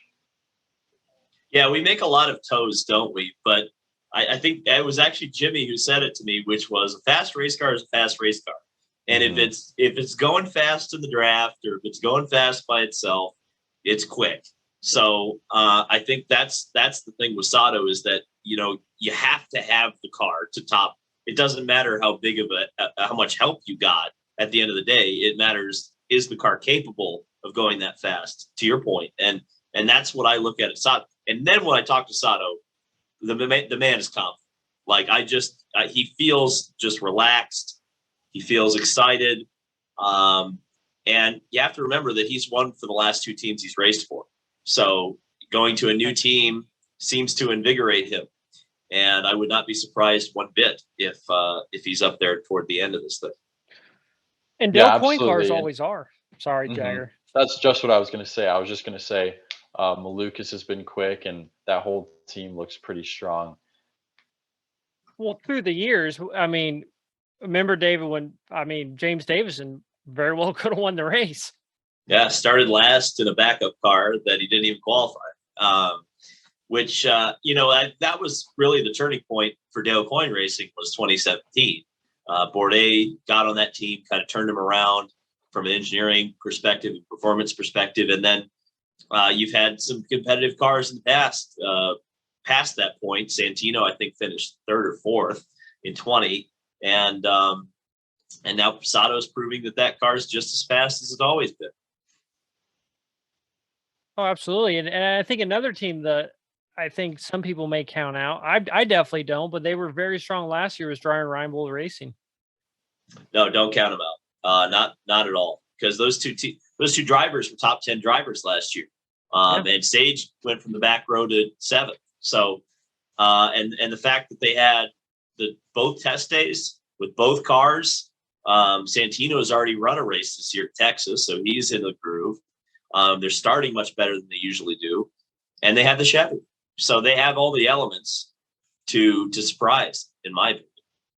I think Ferrucci too is another guy that really puts it all on the line when he goes out there, and he's another one that's fun to watch. And I think, I don't know if I think they have a chance to get up there and win, but I think Ferrucci and Sage, I think both of them are going to definitely be making a lot of passes early in that first stint. Yeah. Last year, I remember I observed Sage just absolutely fighting with Simona for like 32nd place. And I just was sitting there going, what are you doing, dude? But, at the end of the day, he got up there and he was running in the top 10. So it works for some drivers where they can just run hard all day from the drop of the green flag. But then you have other drivers like Below who just kind of sit and wait the whole race. And all of a sudden they're right there at the end. Sato's actually one of those drivers, believe it or not. I think 2019, he just came out of nowhere and he's third, and that was like, what the heck is going on? Oh, absolutely. And that, that's part of what makes Indy 500 so special. I think it's just, you never know what to expect. And it's so much different than any other racetrack for sure. Have they talked a lot about the fuel mileage difference between the Hondas and the Chevy at all?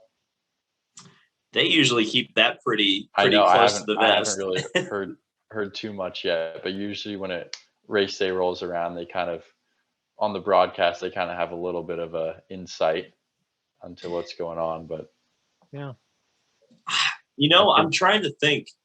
So at least in 19, the Chevy was really thirsty, but I feel like that has since switched, and the Honda. Well, no, I remember last year that Dixon and Rossi stretched their fuel so far that they ran out. So that's a tough one. Yeah, I mean, we've seen a lot of 500s where, I mean, fuel mileage always seems to come into play some point during an IndyCar race, and don't count it out for the 500. 100%. Absolutely. And actually, so obviously, David, you were on the show last year. And one thing that we talked about was about Elio, how consistent his lap speeds were last year. And I think someone was saying like, maybe that's a good way to kind of predict who may have a good shot in the race. And I was just looking at the starting grid. I was actually looking for this for a while to see all 4 lap speeds for every driver. Man, Marcus Erickson was super consistent. I mean, a lot of people are picking him. Yep. I mean, super. I was just looking here, like he's probably the most consistent driver here with the speeds, and they're all 233s, 233.2, 232.7, 232.4, 232.5. I mean, very consistent. He won 2 races last year. I think he was kind of one of the most underrated drivers of last year. And yeah, like you said, any of those Ganassi cars, I think, can definitely win it.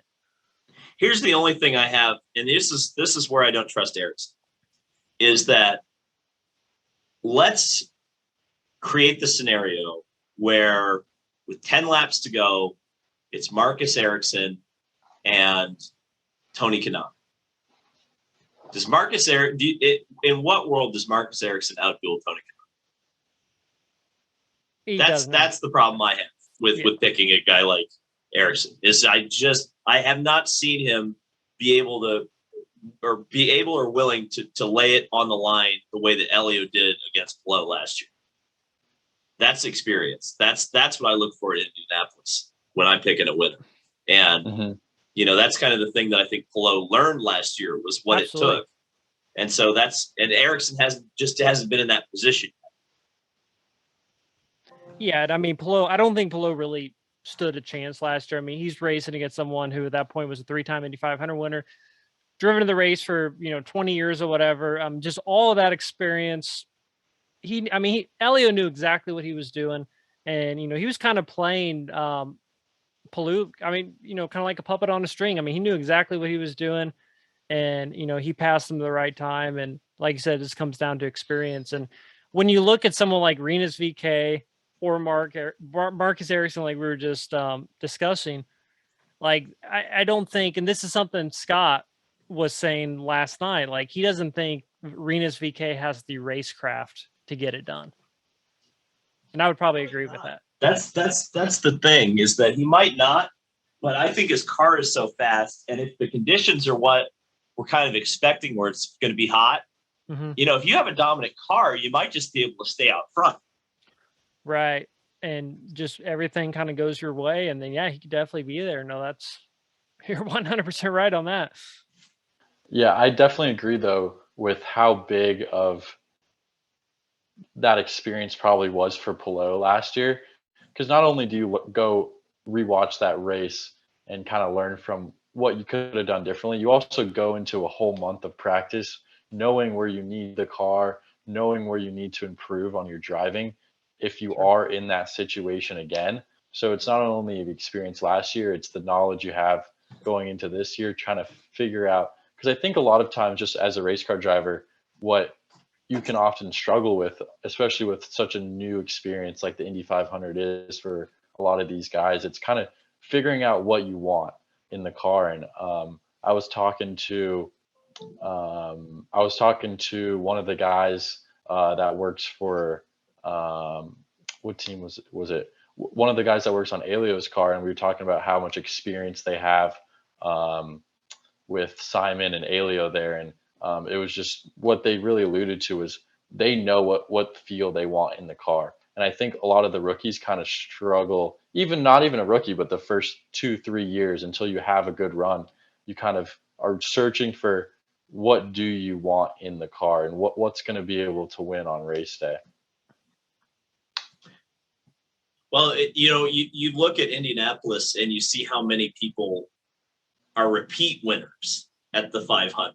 And I think that tells you everything you need to know. I mean, and that's why Meyer Shank, when I looked at Meyer Shank putting that team together, in the winter time of last year, it was like, holy crap, they're just no one's even going to touch them because they had that much experience. And like you say, those type of drivers that just know what they want, know how to get that car handling the way they want it.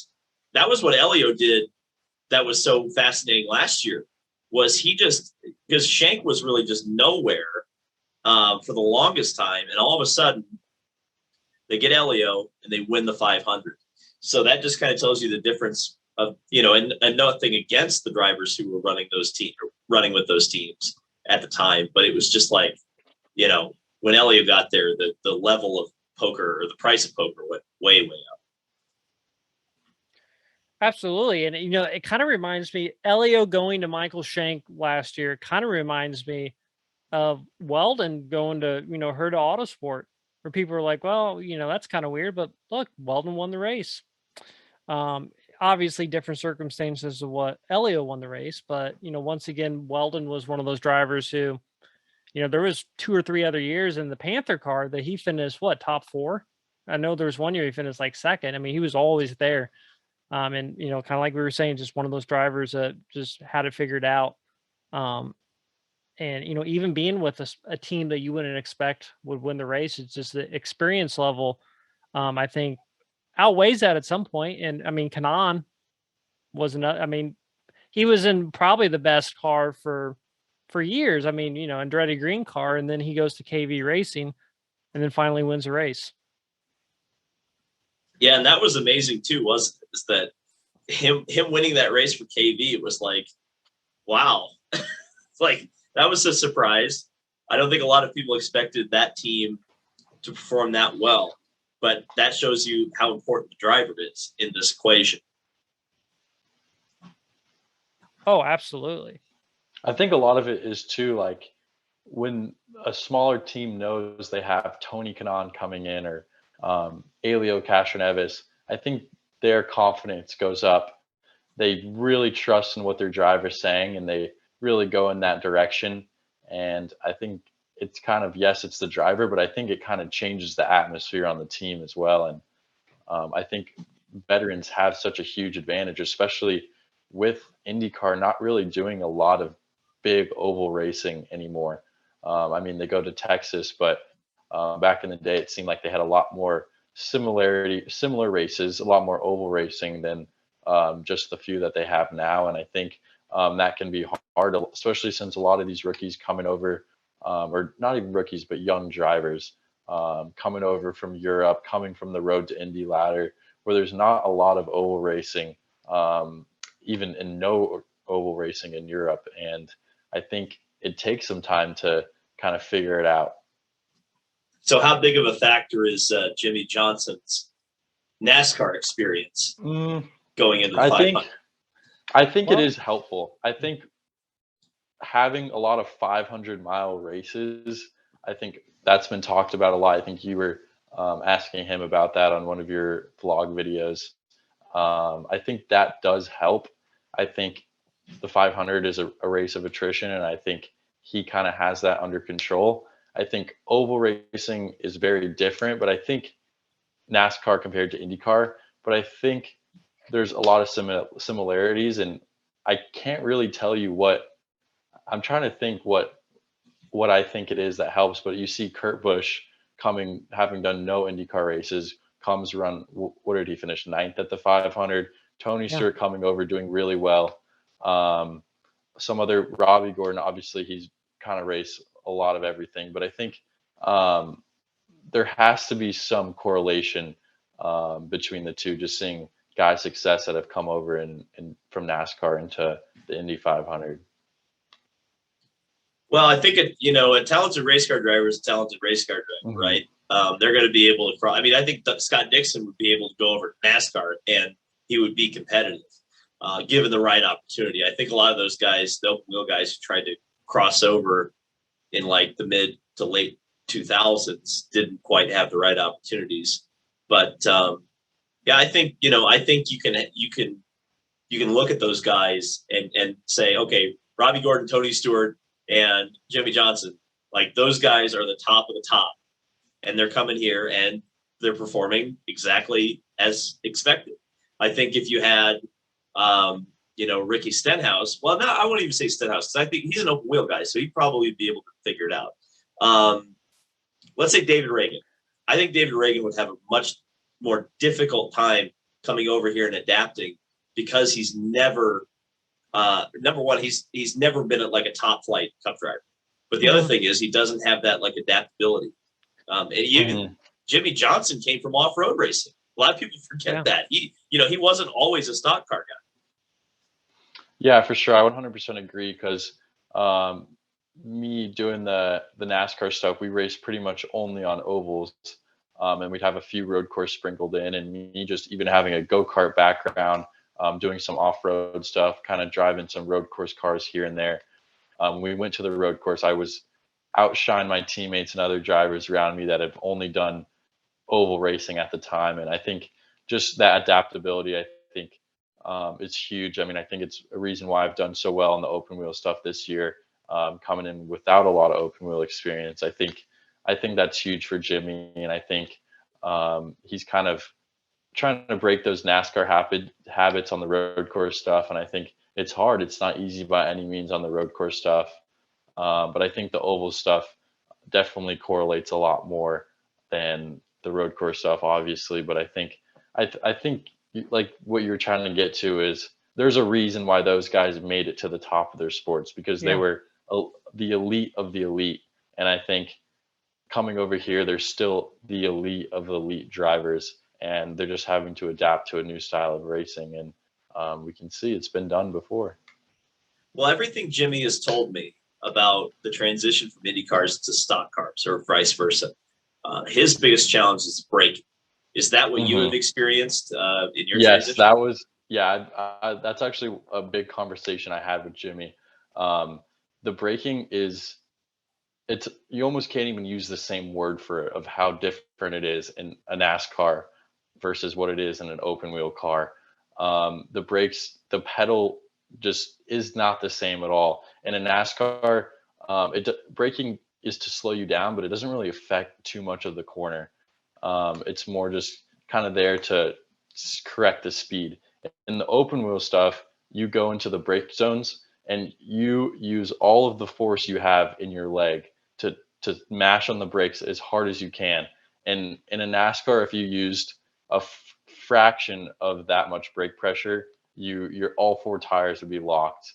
And in an open wheel car, that's what you're supposed to do. So the thing about an open wheel car too is going into a brake zone, the braking determines the whole corner, because if you don't have the braking right, the platform of the car isn't going to be right when you start to turn the wheel. And also you're not going to be going at the right speed. So you're going to be going too fast or even too slow. And then you really can't make it up for there. So that was definitely something that took a little bit of time for me to get used to. And I think me transitioning, there's a little bit more of a stepping stone, transitioning into a car that's a lot smaller, and we're traveling at less speeds than an Indy car. So I think that's kind of helpful for me. If I just went straight into an Indy car, I think obviously it would be a way bigger jump and a bigger learning curve. I think jumping into my series, it's kind of been a good step, and then I can build from here. Yeah, I mean, like you're talking about going from NASCAR to IndyCar, vice versa. Like, it's just, it'd be like, I think it'd be like, doing pavement racing for 20 years and then going into dirt racing. Like, you're you're doing everything different than what your mind was programmed to do. And I can't even, I mean, that would just be like, I know Alex Lloyd did a video with Car and Driver back like 10 years ago. He was driving a car at Eldora, and I think he said something along the lines of like, it'd almost be better off if he had no racing experience at all and just start from scratch, because it was just so hard just to go against everything you've ever learned. And I'm sure like the braking is, very similar. And for you, Jagger, I'm sure it was definitely easier for you. Obviously you're a lot younger, and Jimmy had been in NASCAR for like 20 years at this point. So he'd been in NASCAR. I mean, driving those kind of cars for much longer. You'd been, growing up in the karting circuit, so you're kind of more fresh in that. So I think that definitely probably helped you.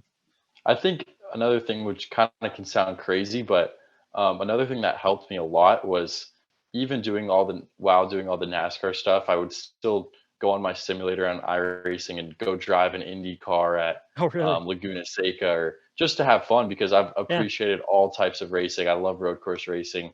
And even when my focus was on NASCAR stuff, I would still do a bunch of simulator races on all types of cars. And that stuff makes a huge difference, because you're so used to one driving style, but if you're kind of dabbling a little bit, even if it's on a simulator, still it's going to kind of keep those senses alive. And I think that's another thing that helped me a lot on the transition. That's the amazing thing to me, is like, how did the guys transition in the past when they didn't have simulators? Yeah, it was all just track time, and there was no real way to kind of get your foot in the door without just going out to the track and going for it. And with very limited data they had in the past, now I can go out there and my teammate runs half a second faster than me, and I can go in there and see every single spot on the track he's braking, his video, every single spot he turns the wheel, gets on the throttle. And it's definitely a different era, because you have a lot more resources as a driver to improve your game. And I mean, for some people it works well, and some people, I think it's even to a disadvantage for some people that don't learn as quick. I think racing is just, at the end of the day, it's all about learning. And that's one thing I've always noticed from Jimmy Johnson is he didn't really have the talent right away when he was running the Busch series back in the day. Not to say talent, but he wasn't just going out there and winning. Like you see some guys like Kyle Busch, or some drivers that just go light the world on fire right away, natural talent, you can tell. And he really did a lot of learning, and kind of really fixed his driving and made the team work. And I think you're going to see that too, him coming over here to IndyCar. How long do you think he's got? That's the question I've always looked at. It's like, how long is he going to do this?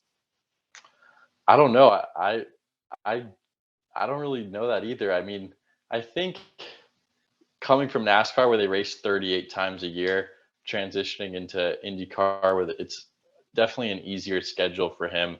I think a lot less demands of the driver. You're not in the shop every single day like you are in the NASCAR stuff, it doesn't seem.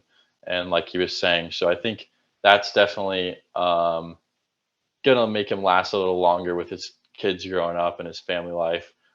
Is a little bit more possible with the IndyCar stuff. So we'll see. I mean, I think he definitely has a good few years left if he wants. Wow. Okay.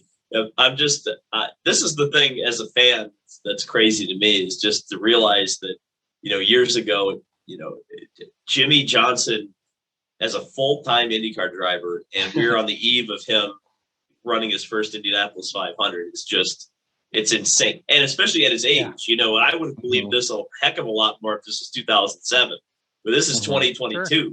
you know, so this is just, we got to appreciate what we're kind of seeing here, because it's really unique. Is it more If you would unique? have told Sorry, go ahead. David Land or Jagger Jones that, or even you, Aaron, you wouldn't believe it. You would tell someone, you know, they're crazy 5 years ago. The reality now that he's a full-time IndyCar driver. Do you think, David, is more unique that Jimmy Johnson is a full-time IndyCar driver, or when Fernando Alonso came over, ran the Indy 500? They're different situations. I think they're both equally crazy, quite frankly, because, I mean, the situation with Fernando was he skipped the Monaco Grand Prix to run the Indy 500. That was massive. And the other thing was, you know, looking at Jimmy, he's a 7-time NASCAR champion. This is our era's Richard Petty or Dale Earnhardt. And I just couldn't imagine a scenario where Richard or Dale come over and run a full. I mean, I could see Dale in the 500, but I couldn't see him going to Laguna Seca. Like that is like, you know, that's the thing that's different about Jimmy, is he's willing to do it all and really commit to it. Oh, absolutely. No, that's a very good point. Well, I think it's amazing how long we've been talking, Jagger, without Scott here, because usually Scott's the one who usually keeps the show going for hours and hours and hours, it seems like sometimes. But I think we did pretty good. But David, thank you so much for joining us. And so let's just do our final picks real quick before we end this. Oh man, the pressure's on, isn't it? I know. Just think about it, David. I mean, you did all your branding, like for your videos, based on what you said last year. So there's so much pressure on you because you got to continue that streak for next year. You know, you heard it here first. Well, this is it, David. I mean, this is your future. He's playing it off, but I think he likes the pressure. It is. Well, you know, that's the right kind of pressure. When people are paying attention to you, it's the right kind of pressure. So, I mean, damn, it is kind of, the thing that I'm worried about is not so much me looking stupid, but I'm worried about people like betting their entire like life savings on my pick. I just don't want that to happen. So don't bet large sums of money. Go have fun. Go down to the sports book, whatever. Put 10 on it, but don't bet your life savings on my picks, please. Yeah, don't be not eating dinner because you didn't pick one of our predictions. Because if I really wanted to watch the world burn, I'd pick Christian Lundgaard. I'd be like, all right, everybody bet on Christian Lundgaard. Bet the farm on Christian Lundgaard. He's going to do it. Right. So my pick. So we had picks before you came on, David. So my Lord pick have mercy. is, and this is not who I want to win by any means, but I just have a feeling Joseph Newgarden, and I have to pick Alex Palou if I pick two. I don't know if that's fair, but I'm going to pick two people. That's a good pick. Honestly, Joseph's due, and the Chevys have been good. That's what I sent. And Penske's due too. It's been 2 years. I mean, this is like unprecedented for Penske to not win it for 2 years. But yeah, who'd you pick? So mine is Palou. Boring as we're all picking them, but I did take Scott's position on the show, but at least we stand in solidarity. I can't speak right now, but at least we stand with the same pick. He wanted to make sure we got his pick across. He's got Palou as his pick. I'll throw kind of a dark horse, but not really, just because we seem to all kind of be picking Palou. Rosenquist, I think. Yep. I don't know. I just have a feeling. I don't really know what made me say that right now, but I think they're Chevy. I think their cars have been strong, qualifying trim and race trim. And I think Pato looks like the stronger driver over there, but I think Rosenquist is just so consistent.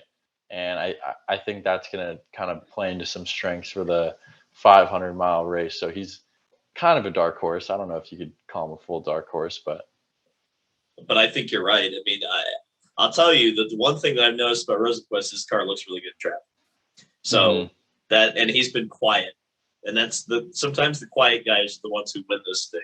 because they don't make noise. They get to work, and then they show up on race day, and they go and win the thing.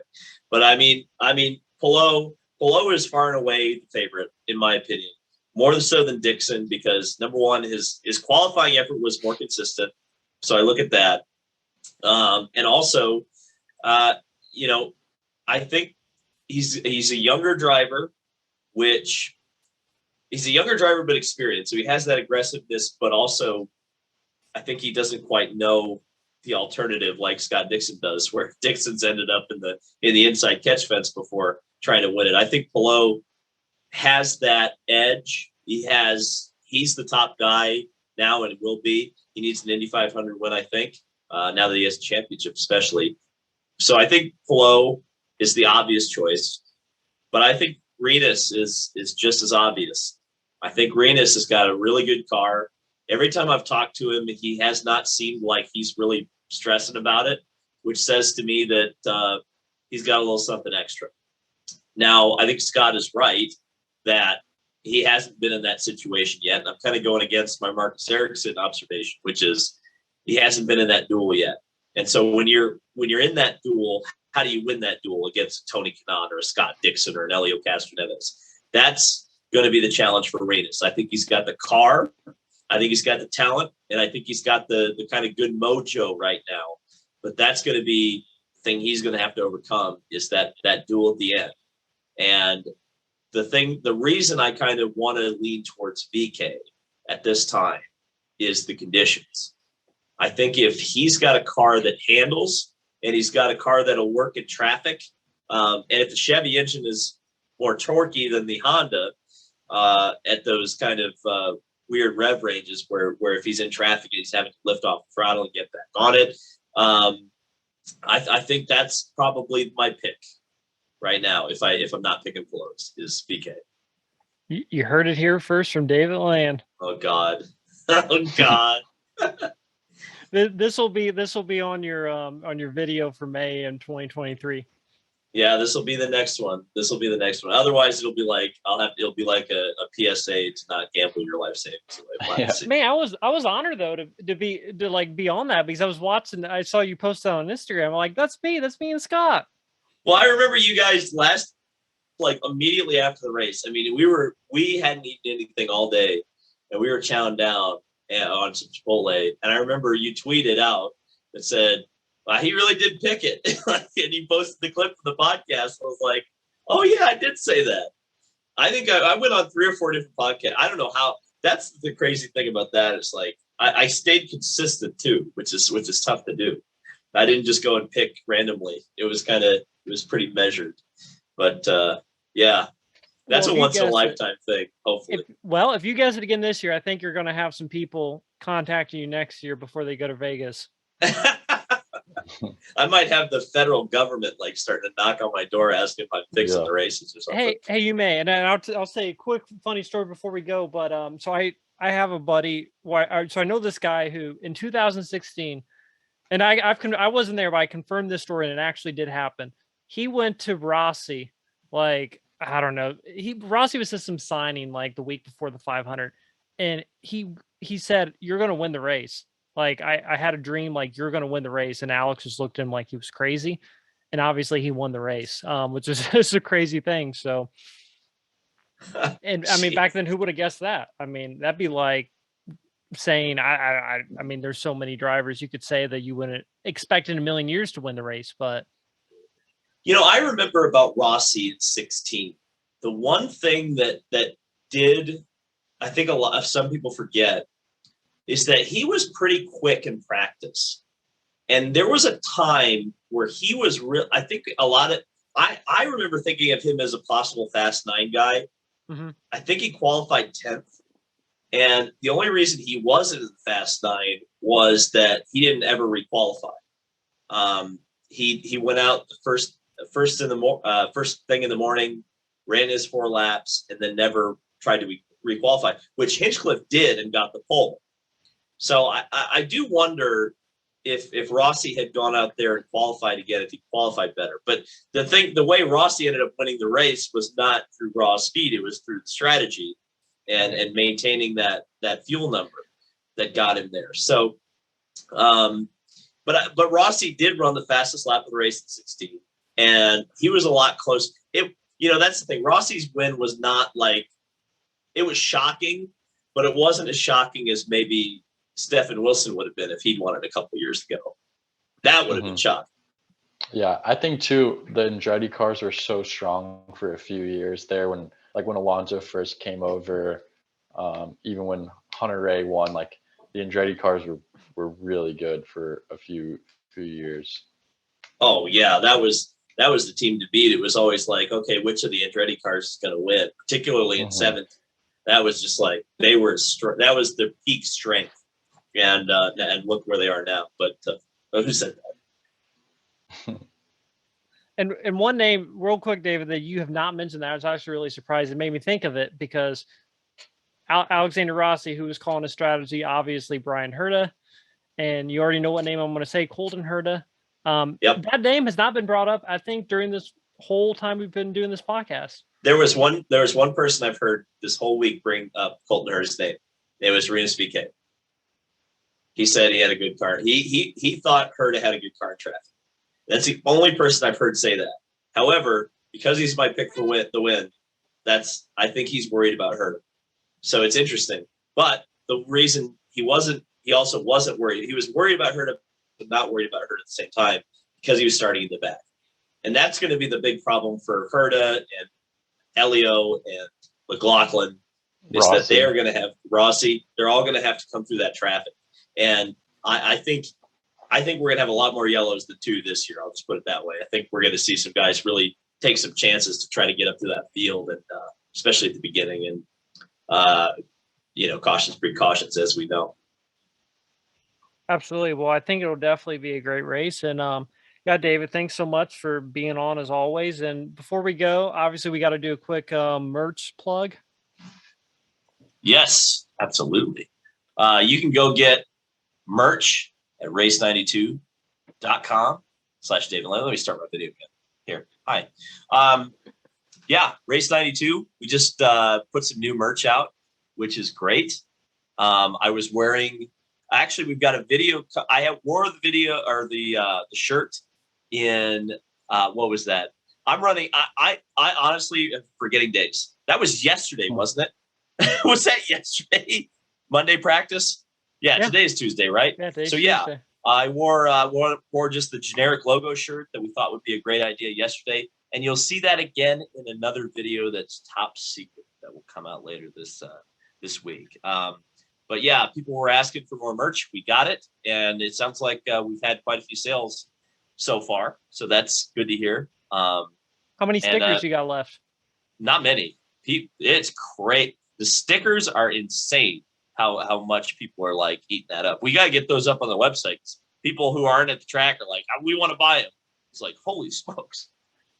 Yeah, no, we'll do something. Yeah, it'll be through a different, because those stickers are bought not from the same third party shipper that we use, but they'll still do them, so we can still put them on there through them. Yeah, we got to get that. We got to get that going because there's rabid demand for those. Yeah, we do different sizes and stuff too. Oh man. I'll send you the website, David, but we could do cups we could do all kinds of stuff with the mic on it. There's all kinds of stuff we could do. Oh, heck yeah. I like the sound of that. Yep. Well, like I said, David, thank you so much. And hopefully this ages as well as last year's. However, I'm a little bit concerned it will not. But you see, you sort of just started mentioning like half the field and you would have had a better shot. Yeah, the expectations are high. So maybe we're just lowering them for the next year. Actually, look at that positive spin. You're right. Well on your way to becoming a race car driver. That is PR 101. Yep, absolutely. Well, he's already a race car driver, but top low. Next time, sorry, go ahead. Go ahead. You can go. No, I was going to say next time we do any kind of go-kart adventure, you definitely got to be a part of it, David. Oh, for sure. Yeah, count me in. All right. Well, thanks everyone for watching, and hope everyone enjoys the race.